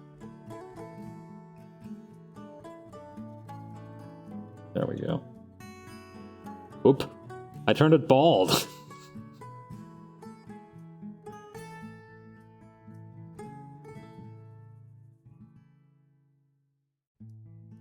Yeah, bald sun. I have actually been thinking about changing the sun's design. So right now, at the moment, it looks like this, right?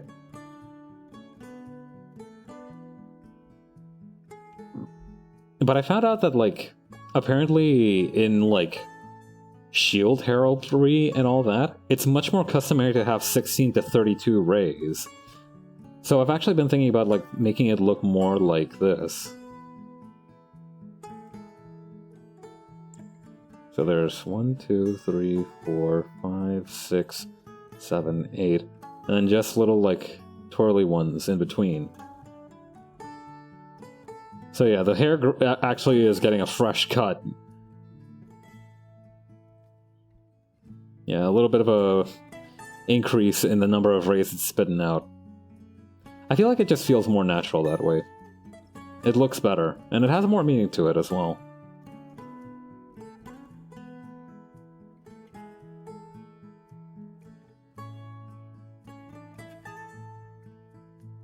Okay. So here what we do is we're actually gonna like go back to this part here. First of all, we're gonna take away that ruler. I think I'm gonna cap myself off on the eggnog now because honestly, I think this stuff is a little bit heavy. So I'm just gonna like cut myself off from the eggnog for the moment. I feel like it's just a prudent decision. Please, you need to drink water. I will, as soon as I get up from after the stream is over.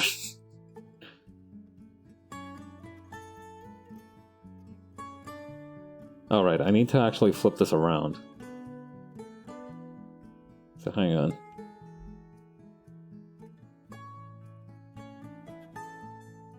Okay, and then flip this around too.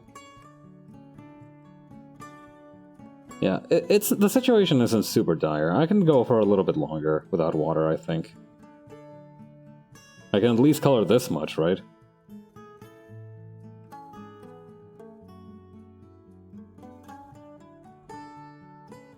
There we go.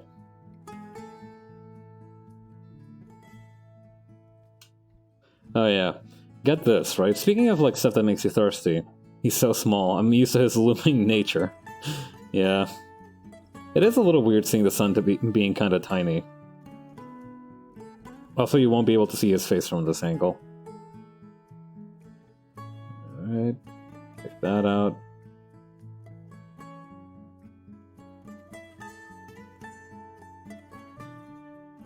Go back to here.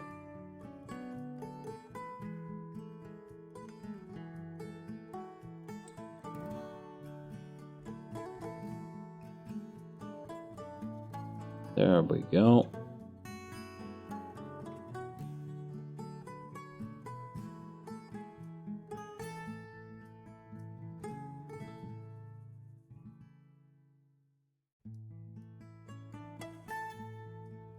Part of me, it's part of the sun's charm to be looming menacingly over everything. I guess that's true in real life as well, I guess.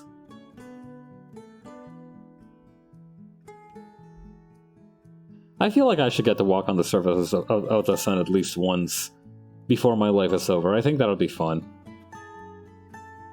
Whoa, backshot. Yeah, that's right.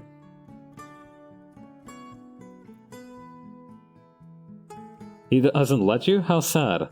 Well, it's a little bit of a trip is the thing. It's not like I can just like say, hey, I'm coming over, and the sun will be like, yeah, sure, I'll see you in 3 hours. Yeah. I mean, I can run like a kilometer in like 15 minutes. 13 light years, though, maybe not so much. I don't know, maybe someday I'll get the opportunity to run on the surface of the sun.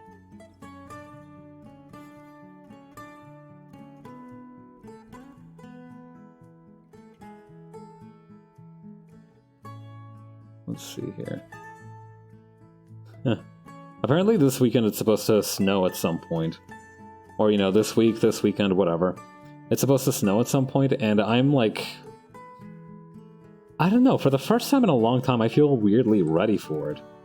Usually I hate it when like there's signs of the seasons changing, but this time around I'm like, yeah, okay, bring it on. Snow, bring it on. I got this. I can do snow. Bring it on. Bring on the snow.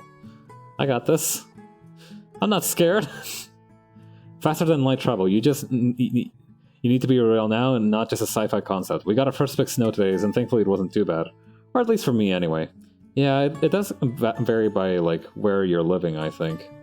You know, the first big snow. Yeah, I remember one time when I was a kid, I used to read this comic called Bone. Pap's ready to fight the snow with his mittened hands. Yeah, for once I'm actually like being like, I'm gonna be chill with the snow, I think. I'm gonna be like, yeah, okay, bro. You know, we had a good November. We had like a decent last hurrah of fall days. You can come on over, why not?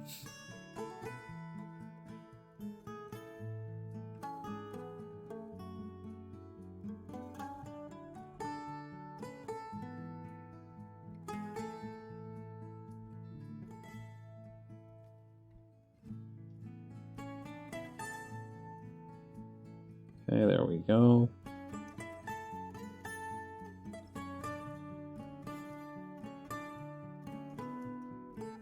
But yeah, I am basically ready to fight. The thing is, right, I don't mind winter so much, but I hate it when the seasons change. I hate when it becomes winter. I don't have that much of a problem with winter itself once I kind of get into the swing of things.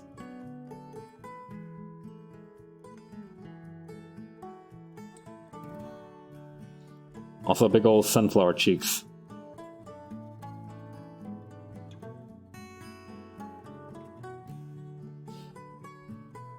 Yeah, no, that is kind of the mood. It is said, like, I can get used to anything, but once you switch it up on me, I become an absolute wreck. But yeah, sunflower cheeks.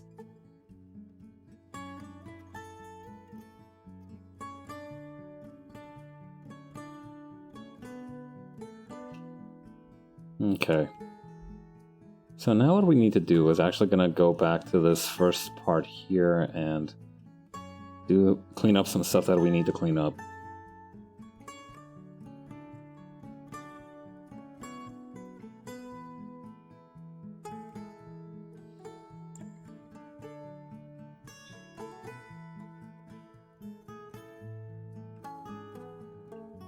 Okay, hang on.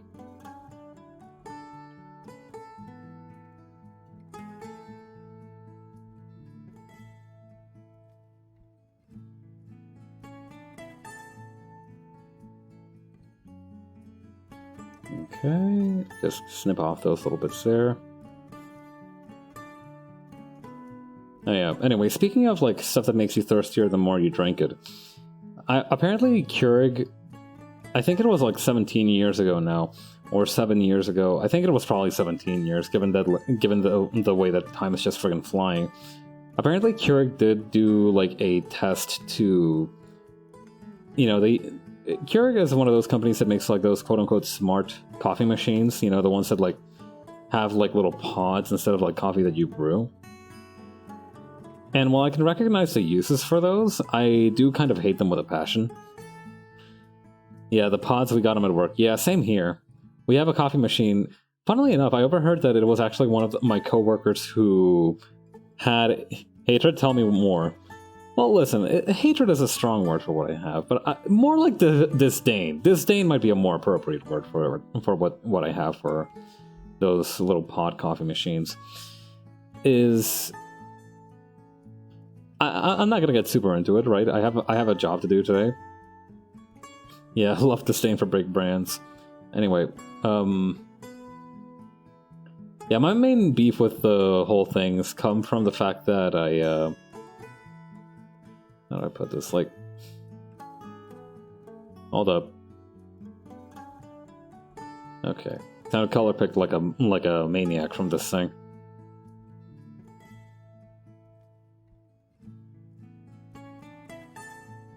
Anyway, my main beef with them comes from the fact that they never were, like, I feel like I'm not in control of the actual amount of coffee that I get.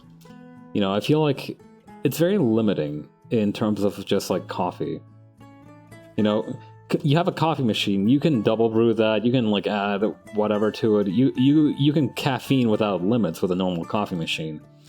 But once you introduce like one of those like Keurig pod machines into the mix, suddenly it's much more like controlled. It's a very controlled environment, which I don't feel like it fits the goals that I'm trying to accomplish with coffee, which is to go hard as hell and go ham. You like the chaos of coffee? Yeah, I think I do. I do like the chaos of coffee. I feel like coffee is meant to be something that turns me from a... it's like Popeye spinach for me. Like it turns me from like a normal little guy into a powerful little guy. That's what coffee should be, in my perspective. And, I feel like that with the pods, I don't get that. I don't get that kind of like rush of, okay, you've put way too many grounds into this coffee, now it tastes too good. I think that's my problem with it, is that it tastes too good. Coffee shouldn't taste good to me. Like obviously I can appreciate a good cup of coffee, but I'm kind of a fan of bad coffee, I think. I kind of like it when coffee tastes bad and it is, like, evil to my taste buds. Yeah, exactly. I like the evil taste of coffee. I enjoy it when coffee is bad, because I feel like that's the only time that I feel alive. Yeah, like... okay, that is a joke, but also maybe not really, because I do actually enjoy... Perhaps. What? I'm having fun. This is me having fun. I like the evil taste of coffee. It makes me feel alive. More seriously though, like, less into the jokey sense and more into like the real sense.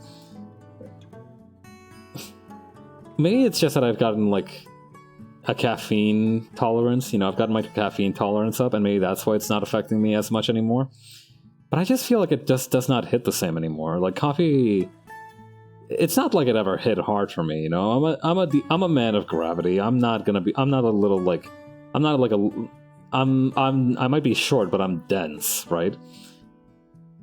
I'm still, I may be made of mochi, but I'm still like 200, like almost 100 kilograms. Which is, 200 pounds in your freedom units. So, I feel like sometimes it just does not get the job done when I... Alright, I feel like I'm done justifying this. Anyway, what... I'm going back to this, like, thing about, like, the smart coffee brands. It turns out that, like, a long, long time ago, Keurig, one of the main jerks who do these sorts of things, who do, like, the smart coffee brands, actually did do some research with like one of the first like Wi-Fi enabled coffee machines to ever be produced. They did research, like they got volunteers to take home. Yeah, remember when they got volunteers to do this thing? Like you had to volunteer to be part of information collection. Remember that? Anyway, they got like these people to be volunteers for this like this test machine that had a Wi-Fi connection, which kind of like assessed the user's preferences for coffee. Yeah, like this was when like focus testing was a thing, and you couldn't just like attach a little tag to your evil device to make it say like collect everybody's data for 10 million years, and we'll put it into an algorithm and still come up with some bullshit answer because big data isn't actually helpful. Yeah, that's what nobody talks about. Everybody talks about like, oh, big data. We have so much big data. Nobody knows how to leverage big data. That's because you really can't leverage big data too easily. Like, I don't know if like, there is like a particular trick to it. I feel like it is definitely almost like snake oil to some extent that you have like big data because you have the illusion of control. I feel like there is that illusion. Yeah, it is like an overload of info. It is true that a lot of companies don't know how to leverage big data, but the fact of the matter is, big data isn't all that useful to begin with, I feel. I mean, obviously I'm talking from like what I've seen, right? But like, a lot of people collect data mainly for the unique purpose of just keeping track of their customers, just keeping track of who's buying from what, where. And, even that's supposed to be anonymized. And, people talk about like big data. Well, I do think it's a concern that our data is being collected. Like, that's a perfectly valid fear. I feel like to be perfectly frank, some companies are just too dumb to use it. Like, that is like my actual feelings about it. Like, it is a problem, but I also feel like companies are just too stupid to use it sometimes. Like, I remember there was this like paper might not have been the right term. I think it was like this article that I read that, like, if you have an app that's collecting data from the user, and like they opt out of providing it with like gender data when you sign up, it only has like a 50-50 chance of guessing the user's gender correctly, and that's from like the normal binary. Like, that's just like male and female, kind of gender perspective. Like, that's how useless it is. Like, it can't even like properly guess your user's gender from like a binary. Like, it's literally giving it a 50-50 chance from two options. That's how shit the data collection actually is. And, to begin with, even knowing your user's data isn't that useful to be...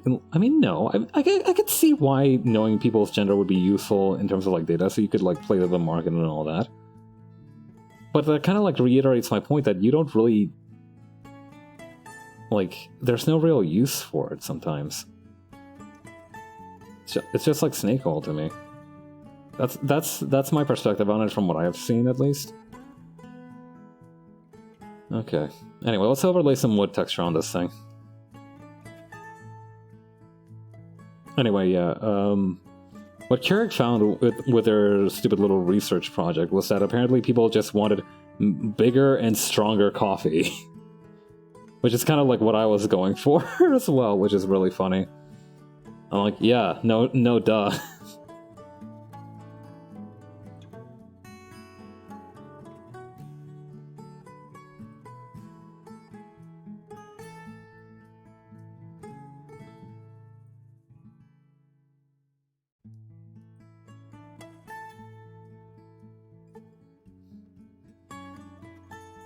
Yeah, it's always really funny when, like, they do, like, these huge big data studies that are supposed to use, like, mad new scientific breakthrough type friggin' data collection methods, and it just, like, pops up in the answer that everybody's like, yeah, we've been telling you about this, though. I do find that very funny.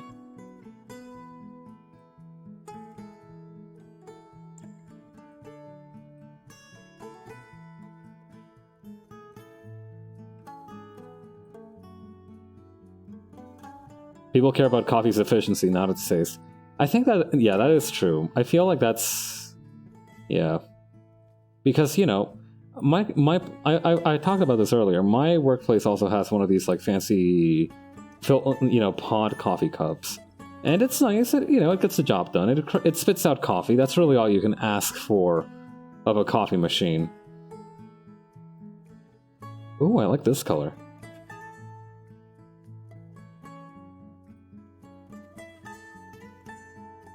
Anyway, yeah, that's really all you can ask for, is that water sweat type studies, as Tumblr calls it. Yeah. Yeah, strong coffee. That's like a functioning coffee machine. It makes coffee. It can make it stronger or weaker. That's all you can really ask of it. Thing is, right, even if you don't want very strong coffee, just drink decaf. Like, decaf is a thing that exists. I bought myself like a whole jar of instant decaf, and it works perfectly.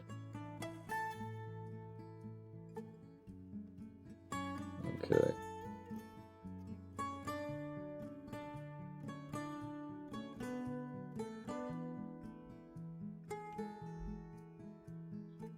I need to also, like, make a shadow texture here. Hang on. Refer to editing layer only. Then over here, create, like, maybe with a brush pen.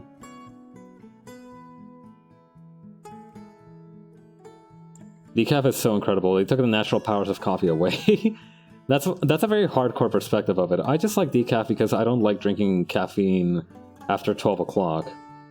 That's kind of when I say, okay, I probably shouldn't drink anymore or else I'll have trouble sleeping tonight.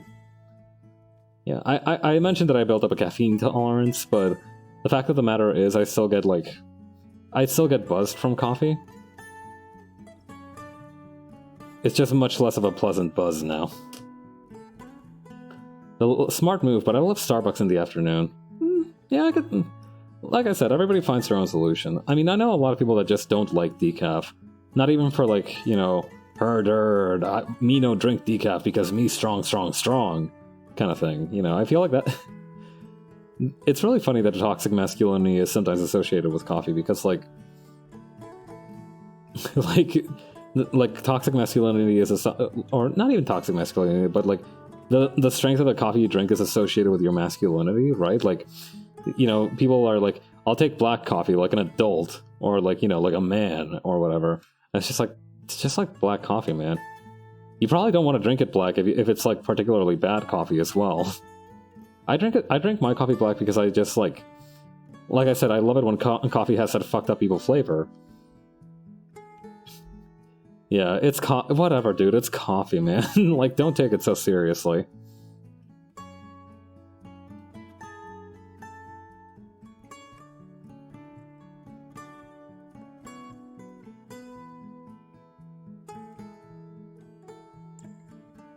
Yeah, it's coffee. It doesn't need to be that serious. That should be the tagline. That's the tagline for like my new coffee store. It's coffee. It doesn't need to be that serious. Paps knows how to appreciate coffee's evil, fucked up flavor. You're the real coffee connoisseur. However you spell that.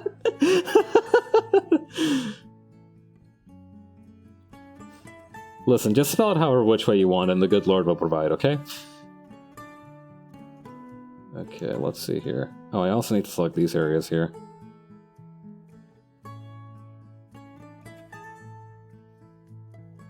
Let's see.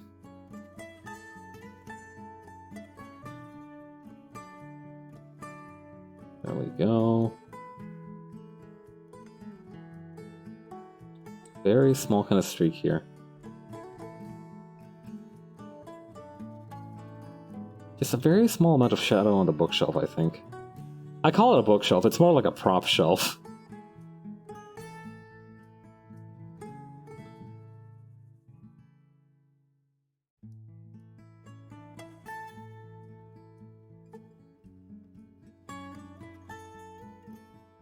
Oh shoot, I'm not doing this on the right layer, am I? Hang on.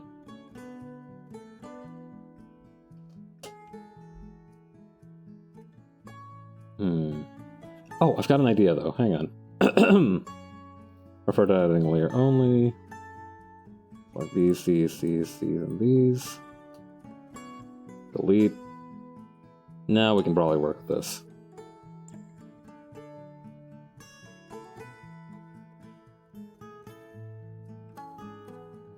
Okay, and then what we can do is...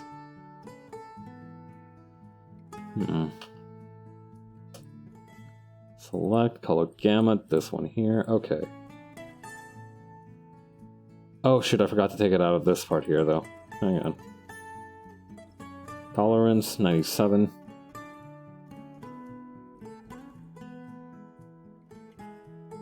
There we go, new paint job.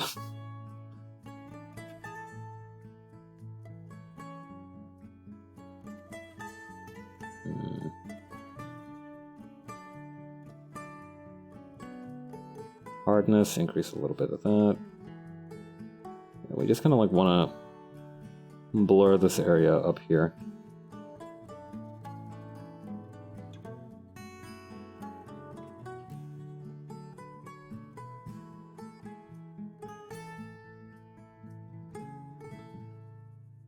And also we kind of want to like stretch this down here.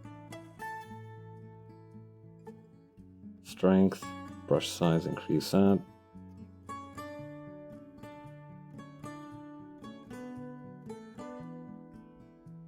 There we go. But if the sun is here, who's out there causing these shadows? Well, I'm sure your meme will cover this.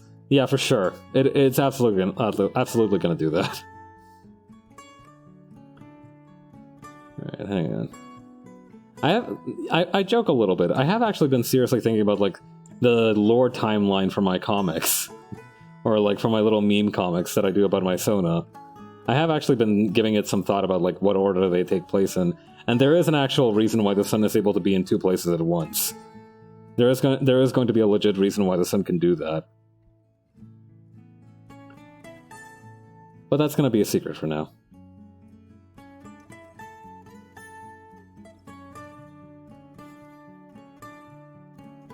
Boy, am I glad that we're out here and he's out there, and we're in here, but he's out there, and we're out there, but he's in here, and oh no, where's the caveman?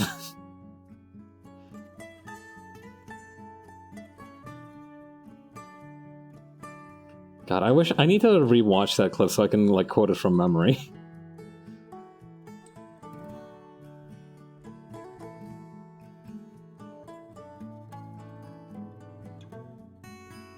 I remember one time I actually accidentally in like 2020, I actually accidentally memorized that elbow destruction meme video because I watched it so much. I was like mesmerized by it, and I kept watching it over and over. And I was like, if I'm first, I strike the hand. If I'm first, I strike the hand. What you want is your number one. You have your number one and your number two. Your number 1, 1 and 2, 1 and 2, 1, 1 and 2, and then I go for my power slap. I had that stuck in my head for like a week. 2020 was a weird year for me. It's a year most people started losing their minds, but like... elbow destruction? I don't think I got this. Hang on, let me actually, I could probably play it on stream. What the why the hell not? I don't think we'll get into like trouble for it. Hang on.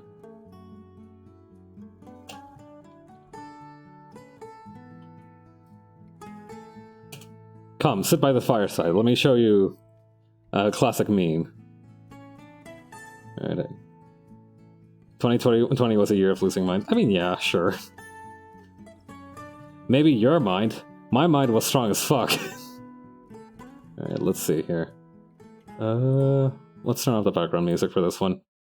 Try to remember some of the basics of CQC. You need to be able to move in an angle that's going to protect you. My bolo against your rifle. Okay, if I'm first, I strike the hand. If I'm first, I strike the hand. Termination attack. 1 and 2, 1 and 2. Draw the knife. Edge is in on the inside. The knife is for thrusting in close quarter. Right from here, boom, you draw that. As long as you have your number 1 Number 1, and number 2. 2. 1, 1, and 2. 1 and 2. 1 and 2. 1 and 1. Yeah. Number 2. Power striking, fluid attacks, 1 slap, 2 hack. In other words, you're going to be there. Okay, see, so right away, there's my jab, boom, there's my number 1. Okay, it's fast. This is so stupid. Then I can go for my elbow destruction. The weapon comes up here, you strike down to here, and then you thrust here. Boom, boom, boom. Into the weapon hand here, and then into the throat. Then, let that rifle down, okay? Weapon comes up to the point, exposes the head. There's your power slap. Back again to the other side, follow through. And that's the elbow destruction video. I had that stuck in my head for like a week. It was not a great experience. You have your number 1 and your number 2. 1, 1 and 2. 1 and 2. 1, 1 and 2. And that's when I go for my elbow destruction. Fuck, I hate that military asshole.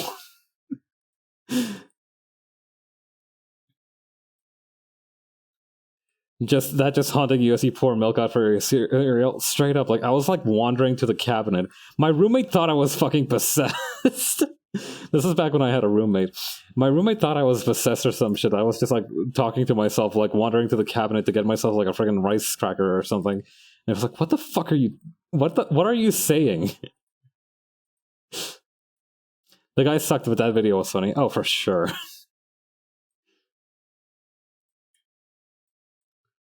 Yeah. Yeah, go ahead, asshole. Try and slap down somebody's gun while they have it pointed at you. See, tell me how that works out for you. Friggin' dickhead.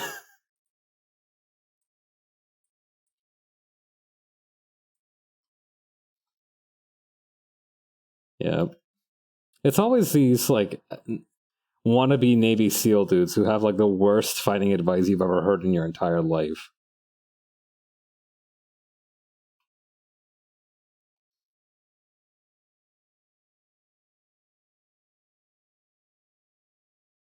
I mean, granted, it's not like I know how to fight, but I doubt they know how to fight much either.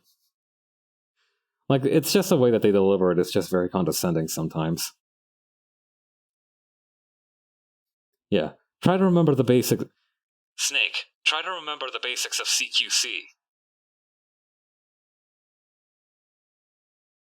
Yeah. Yeah, there is. Yeah, I remember that consistently what you hear when somebody asks, like, a martial arts expert what to do if somebody has, like, a knife drawn on you. Consistently, the thing they tell you to do is fucking run. Which works with a knife. I don't know how well that works with a gun. I imagine it doesn't work as well because, you know, the gun has range and everything. But I'm asking if you've tried. Well, no, it's not a good idea to go test that out in the field, I imagine. Yeah. Yeah, that is like tried and true advice. If it sucks, hit the bricks. Solid advice, solid advice. Yeah. Some guy brings up a knife to the fist fight, just leave. Yeah, exactly. You're not you like he changed the game. He changed the goalpost. You don't have to like put up with that shit, okay? Okay, why is that still like bleeding through? Did I not like seal this up properly? Oh, yeah, there we go.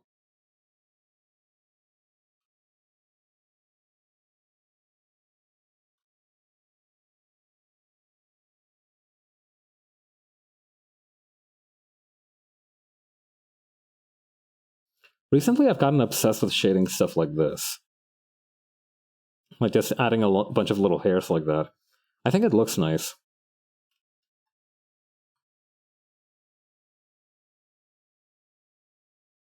Oh, your BGM. Oh, thank you, thank you. I forgot about that. Okay, then put this here, put this here. Yeah, it gives a nice roughness to it.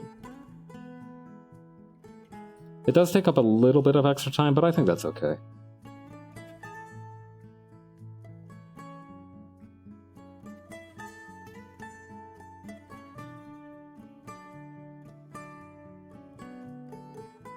Okay, I think that's good. We also need to have like the little rice piece drawing here.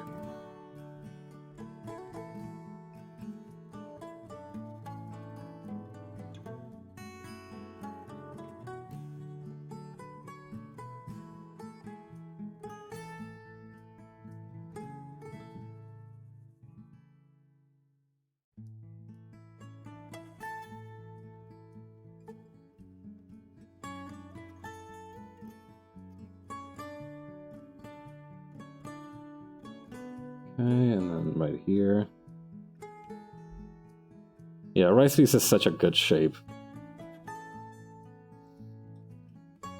Oh yeah, we also probably need to... Okay, once we have the sunflower pot in here, we'll add the shadow to it over here.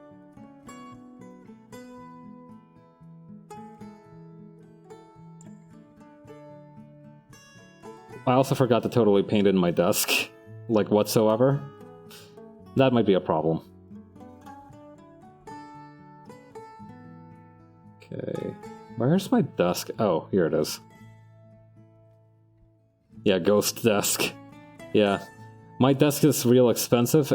My desk is so expensive, it's transparent. Okay, let's see here. Now we can have like some gray stuff for this thing right here.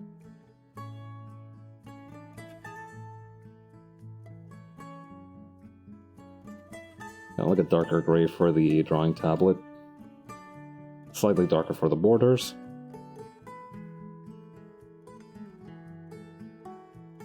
Light gray right here. Boom, boom, boom. And then what I can do is add another wooden paneling texture to this thing.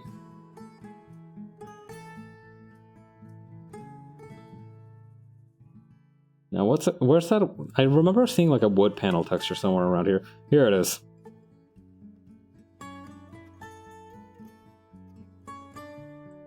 This'll do.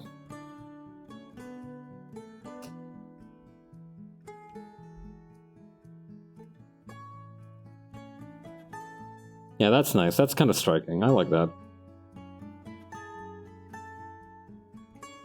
Okay, I need to get my reference in here to add my colors.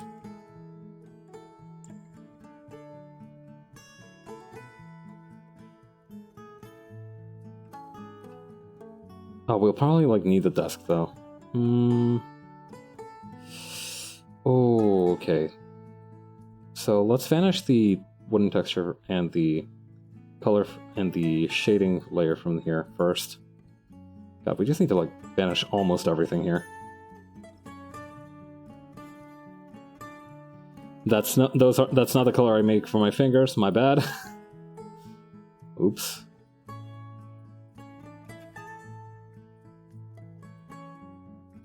Oh yeah, I learned that apparently the first drive-through restaurant to be made in the U.S. was with this place called Kirby's Pig Stand, which is quite the name for a restaurant. Yeah, Kirby's Pig Stand it was called. Oh, yeah, I can also pick another pick from here. I forgot about that. But yeah, I took a look at the restaurant because apparently, like, we were coming up on the anniversary recently of like when it closed. And I took a look at it, and it's actually a really nice-looking place. Like, I love the colors that they used for the decor. I can't quite show a picture of it just yet, but I do like the color scheme that it used. It's a very kind of like old-school diner place, which I really appreciate.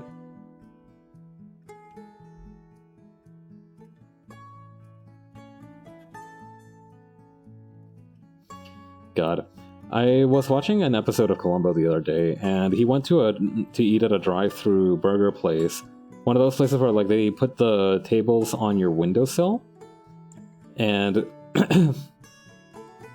yeah, I don't think those are a thing anymore. But he took like a really fancy dude out to one of these, and friggin' the guy and Columbo was like, "Okay, listen, I'll remember to take off the burger table this time around, I promise." And the waitress was like, "You promise?" And he was like, "I promise." And then the dude forgot. Classic Columbo stuff. God. I wish I could... I want to write a character as memorable as Columbo someday. Someday I will, but like... Hang on. I gotta paint this sunflower's ass first.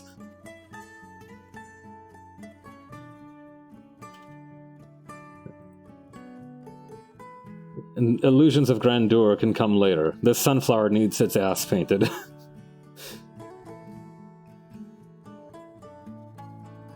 Okay. Now the sunflower's ass isn't gonna paint itself. Okay, here we go.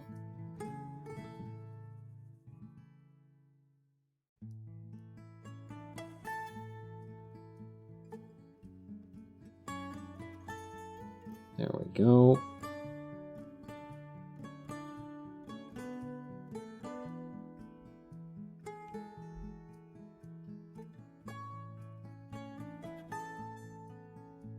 Oh yeah, I also saw in these kind of like news, right, that apparently somebody had developed one of the. So when you say the word drone, what a lot of people think about is the kind of like four-legged, kind of like four-bladed helicopter type thing that can buzz around and usually has a camera attached to it.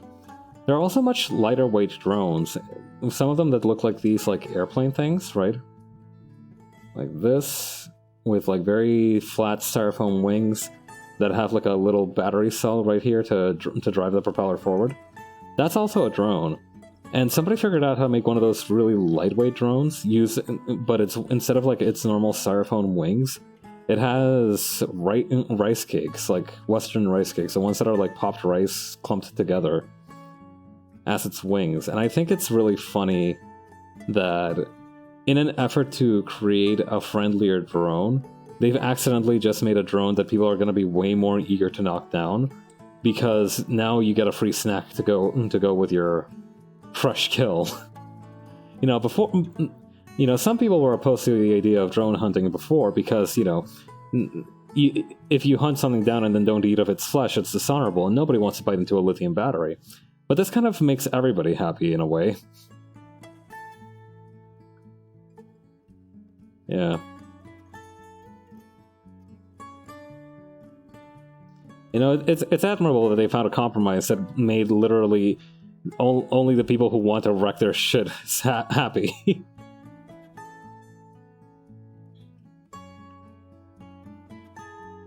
I have always said, if you're going to fight something, you might as well get a free snack out of it. I've said that. I have said that before. Okay. You know, I've always said that.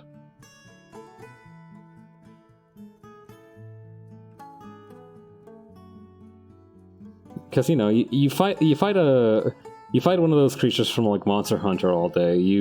You've been preparing for this thing for like weeks. You've been like scheduling with your mates to kind of take down this like huge dragon thing, and then when you fight it, you find out that it's inedible because I don't know, it's a fire-breathing dragon and it literally has nitroglycerin for blood. You know, it's a big disappointment. This solves that problem. This is a valuable entrepreneurship opportunity. I feel like more people should make drones that you can eat. Yeah, got bamboozled by the old nitroglycerin dragon trick again. Gets him every time. I'm guessing you've read Dungeon Meshi. Yeah, I have. I haven't caught up on the recent chapters, which is a shame because I see a lot of crazy shit going on now. I know apparently we get to see more of Fallon, which is nice. But I haven't been keeping up with the recent chapters. But yeah, I have read a little bit of Dungeon Meshi. I've read up to around the part when I keep putting off good manga recommendations because I want to wait for the animes. Yeah, I keep putting off good manga recommendations because I just like don't find the time to read them. Like, it used to be all over manga. I don't know what happened to me. Yeah, I don't know. I used to read way more manga as well. Like, I used to read it like as a hobby. The thing is, right? I don't feel comfortable reading manga of my perfectly legal manga sites anymore. Because, you know, I have a nice computer. I don't want to brick it because I wanted to read, like, chapter 43 of frickin', you know, I don't know, I was reincarnated into the other world as a monochromatic, fire-breathing dragon and also, like, I have a harem now. You know, I don't want to brick my computer just because I was curious and clicked on the chapter title for that. Oh, actually legal sites? No, I am talking about actual legal sites. Wink, wink, nudge, nudge.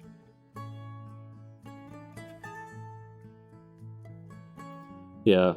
So, when it comes to like these content aggregation sites, sometimes you see like one of these like mangas or something.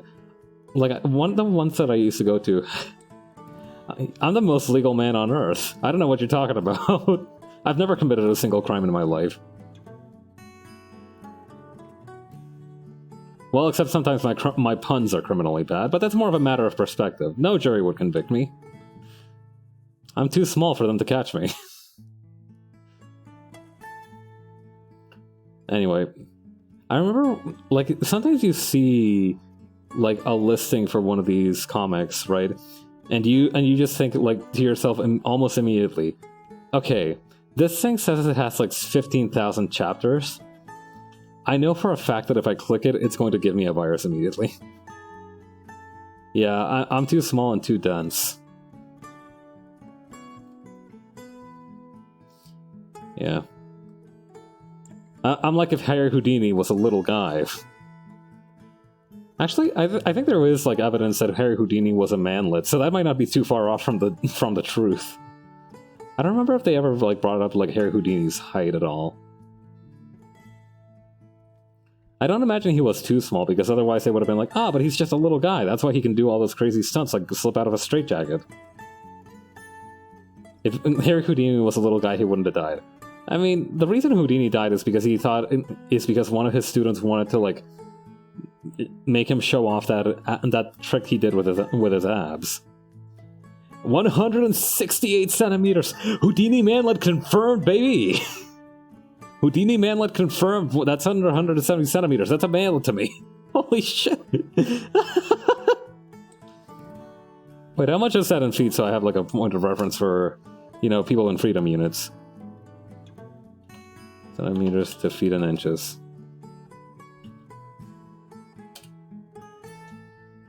Hang on.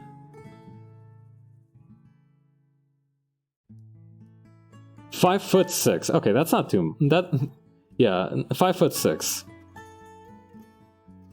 5'6" isn't that small, I think. Like, I hear, like, a height below 1...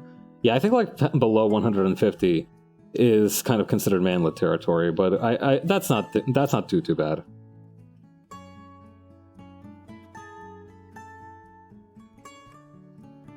But yeah, it is funnier that you can, like, he is definitely like below average height. I think the average height is supposed to be 175 centimeters. I mean, yeah, below 150 is like manlet territory. I would laugh at a short woman. I mean, I don't know, like, I do think that there are different standards, right, for like when somebody is a manlet and like when somebody is a womanlet. Womanlet is a real thing, though. Like, I do believe that womanlet is like a real thing. Hang on.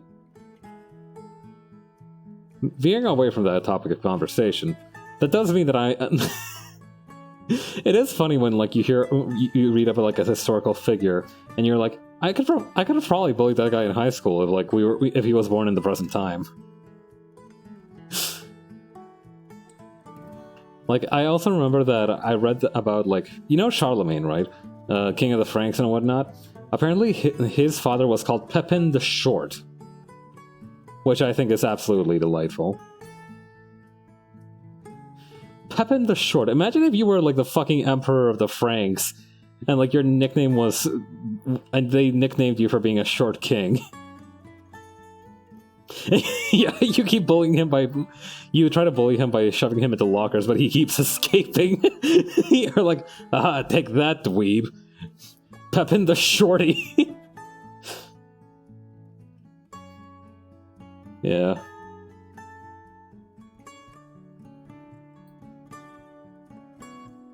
Okay. I'm gonna, like, increase the brush size of this.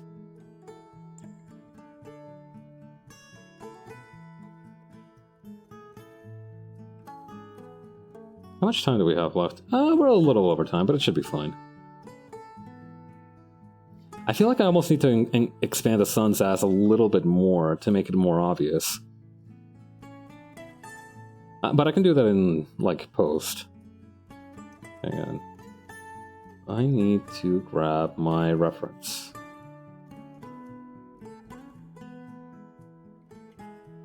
You're giving him fatter cheeks, huh? No, I'm just zooming in on them. The cheeks are going to remain the same size, so it'll just be more emphasized. Okay, let's see here.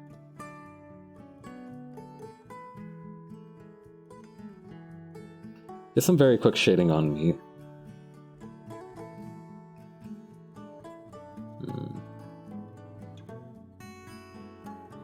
Emphasis. Nice one. Okay.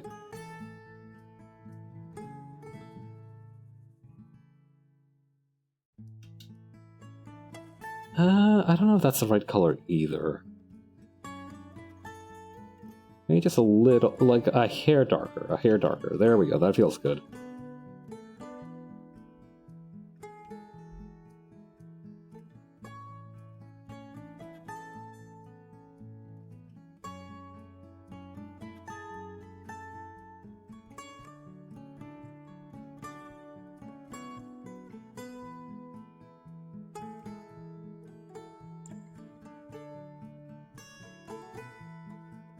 Okay, that one we might need like a lighter shade for.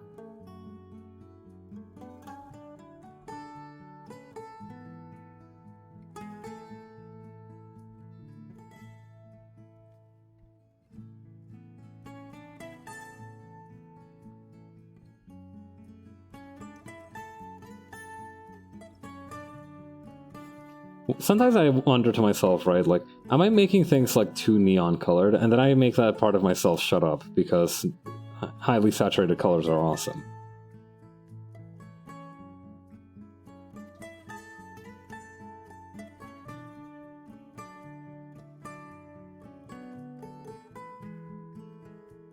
Not enough neon colors in this world. Yeah, exactly.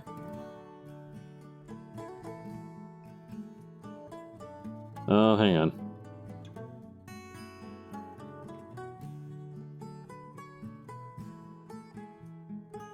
Select color gamut, this one here. Lower the saturation, but decrease the luminosity as well. Okay, I think that would be a good color.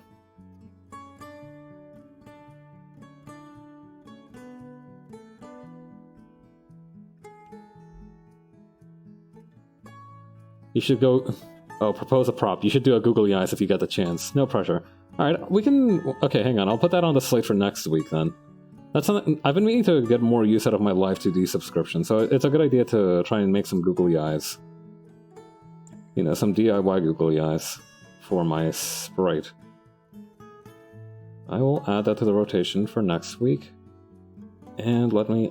Hang on, I gotta open up OneNote to do that, because that's the only way I remember these things. OneNote is really useful. Like, I don't know how, hang on. Make googly eyes asset.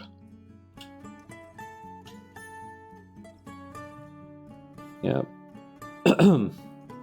Yeah, if you haven't been using... If you have, like, difficulty keeping track of your tasks, or keeping track of stuff in general, I highly recommend trying to use OneNote more often, because I found that, like, it can let you make checklists, it can let you keep track of stuff very easily, and you can also access it through your phone.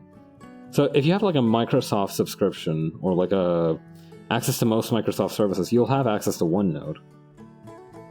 I really recommend it.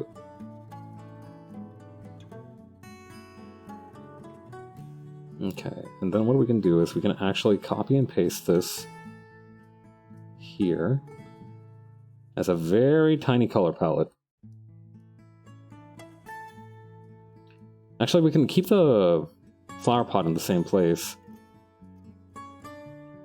It's just everything else that we need to get rid of.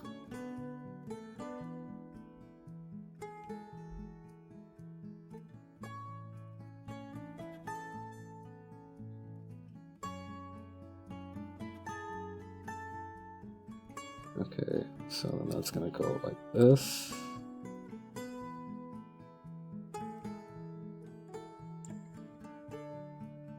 Take this out here and take... Whoa! Pabst jump scare. Take this part out here.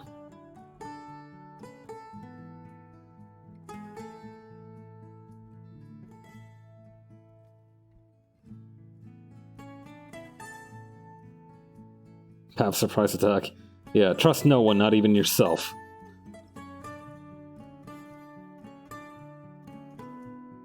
Okay, carefully here.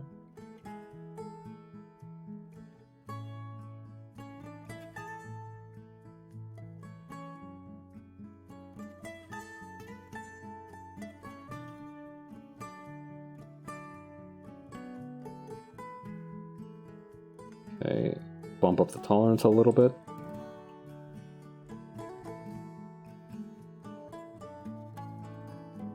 There we go.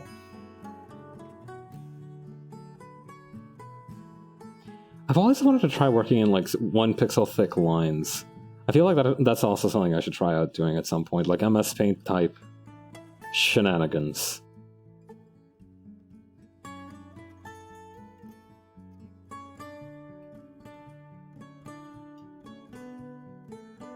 Okay, grab this color right here. How are we for time? We can still stay a little longer. Yeah, I'm definitely not going to be making the art meme with this right now. But I am going to be probably releasing it sometime next week. I need to lower the tolerance, that's what I'm doing wrong here.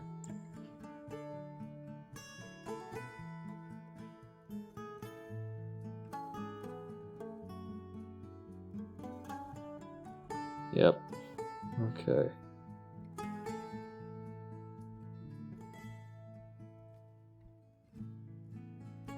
And then select all these petals and make like a kind of halo around the flower. Hang on. Put this color, and I think what I might actually be able to do is actually reuse that pointillism brush. And then just kind of like wave it out a little bit.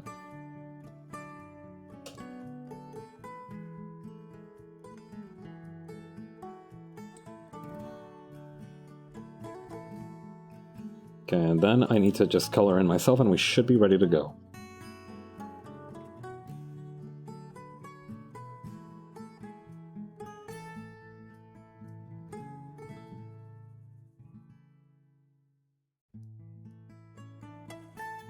Oops.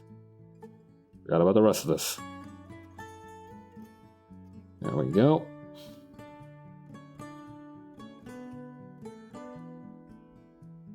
Okay.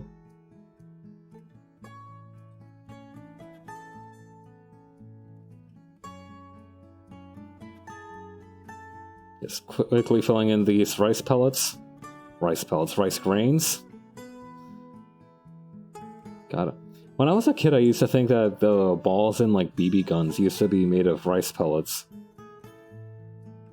Like, have you ever seen one of those, like, BB guns that have, like, plastic balls as ammunition? Those used to be very popular where I grew up. My brother had one. My mom was terrified of the thing. But, you know, we ended up not horsing around too badly with it. Thankfully, none of us, like, put out the other's eye or anything. They should be edible. It would be an improvement. Yeah, that's a brand new strat in paintball. Just make the paint edible so that if you get hit, you can just kind of, like, eat the shot instead of, like, getting sent out. Your mom has the correct reaction. I am also scared. It's fine. Listen, my brother and I were goofballs, but we weren't like shoot your eye out kind of stupid. I hope. Okay. Yeah, I think the worst thing that happened is that one time my friend and I were like testing out this. This is just like typical dude behavior. We were actually like taking turns shooting at each other to see how bad it hurt, and we were like, okay, now do me. That's like the most typical dude bro thing I've ever done. Just like chilling out in my butt, shooting each other with like BB gun pellets to see if it actually hurt. Spoiler alert, it did.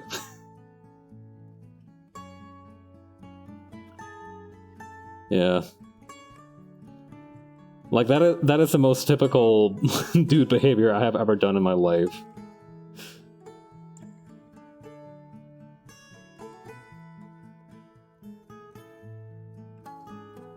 Alright.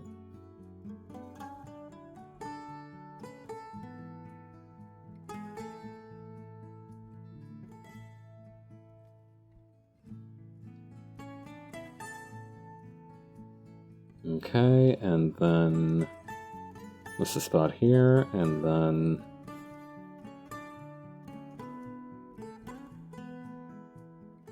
probably around here is where the shadow would begin.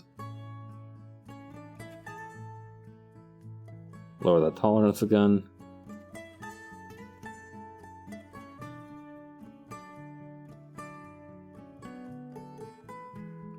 Hey Raph, how you doing? Welcome to the stream. We're almost wrapped up here. How's your week going, bud? Boost the tolerance on that. That's not the right color, I think. Why is that, like, greenish? It's weird. Let's see here. Okay, carefully there, and then like that. Do I keep the tolerance up? No, I do not.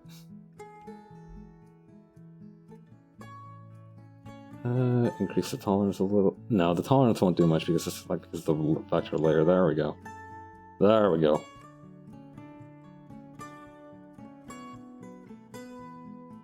Okay. And maybe a little bit more shading on the arm too. Why not?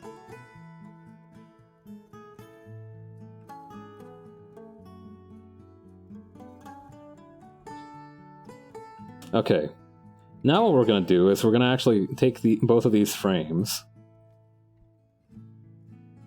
copy and paste them. Impossible to overshade? Impossible to overshade? Who's to say? Only God.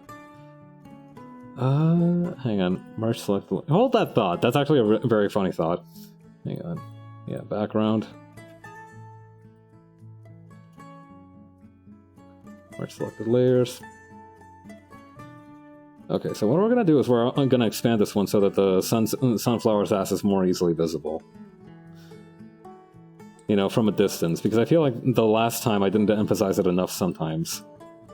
And that ended up being, like, the problem.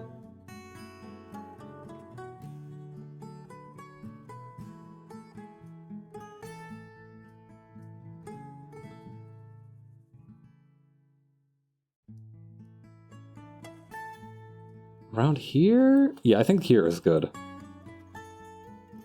Here might be good, because I think, like, that doesn't cut off my elbow or anything. There we go. Yeah, I think that's a good balance.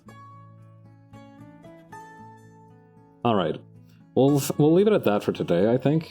Let me save this in my art folder as hot milk meme.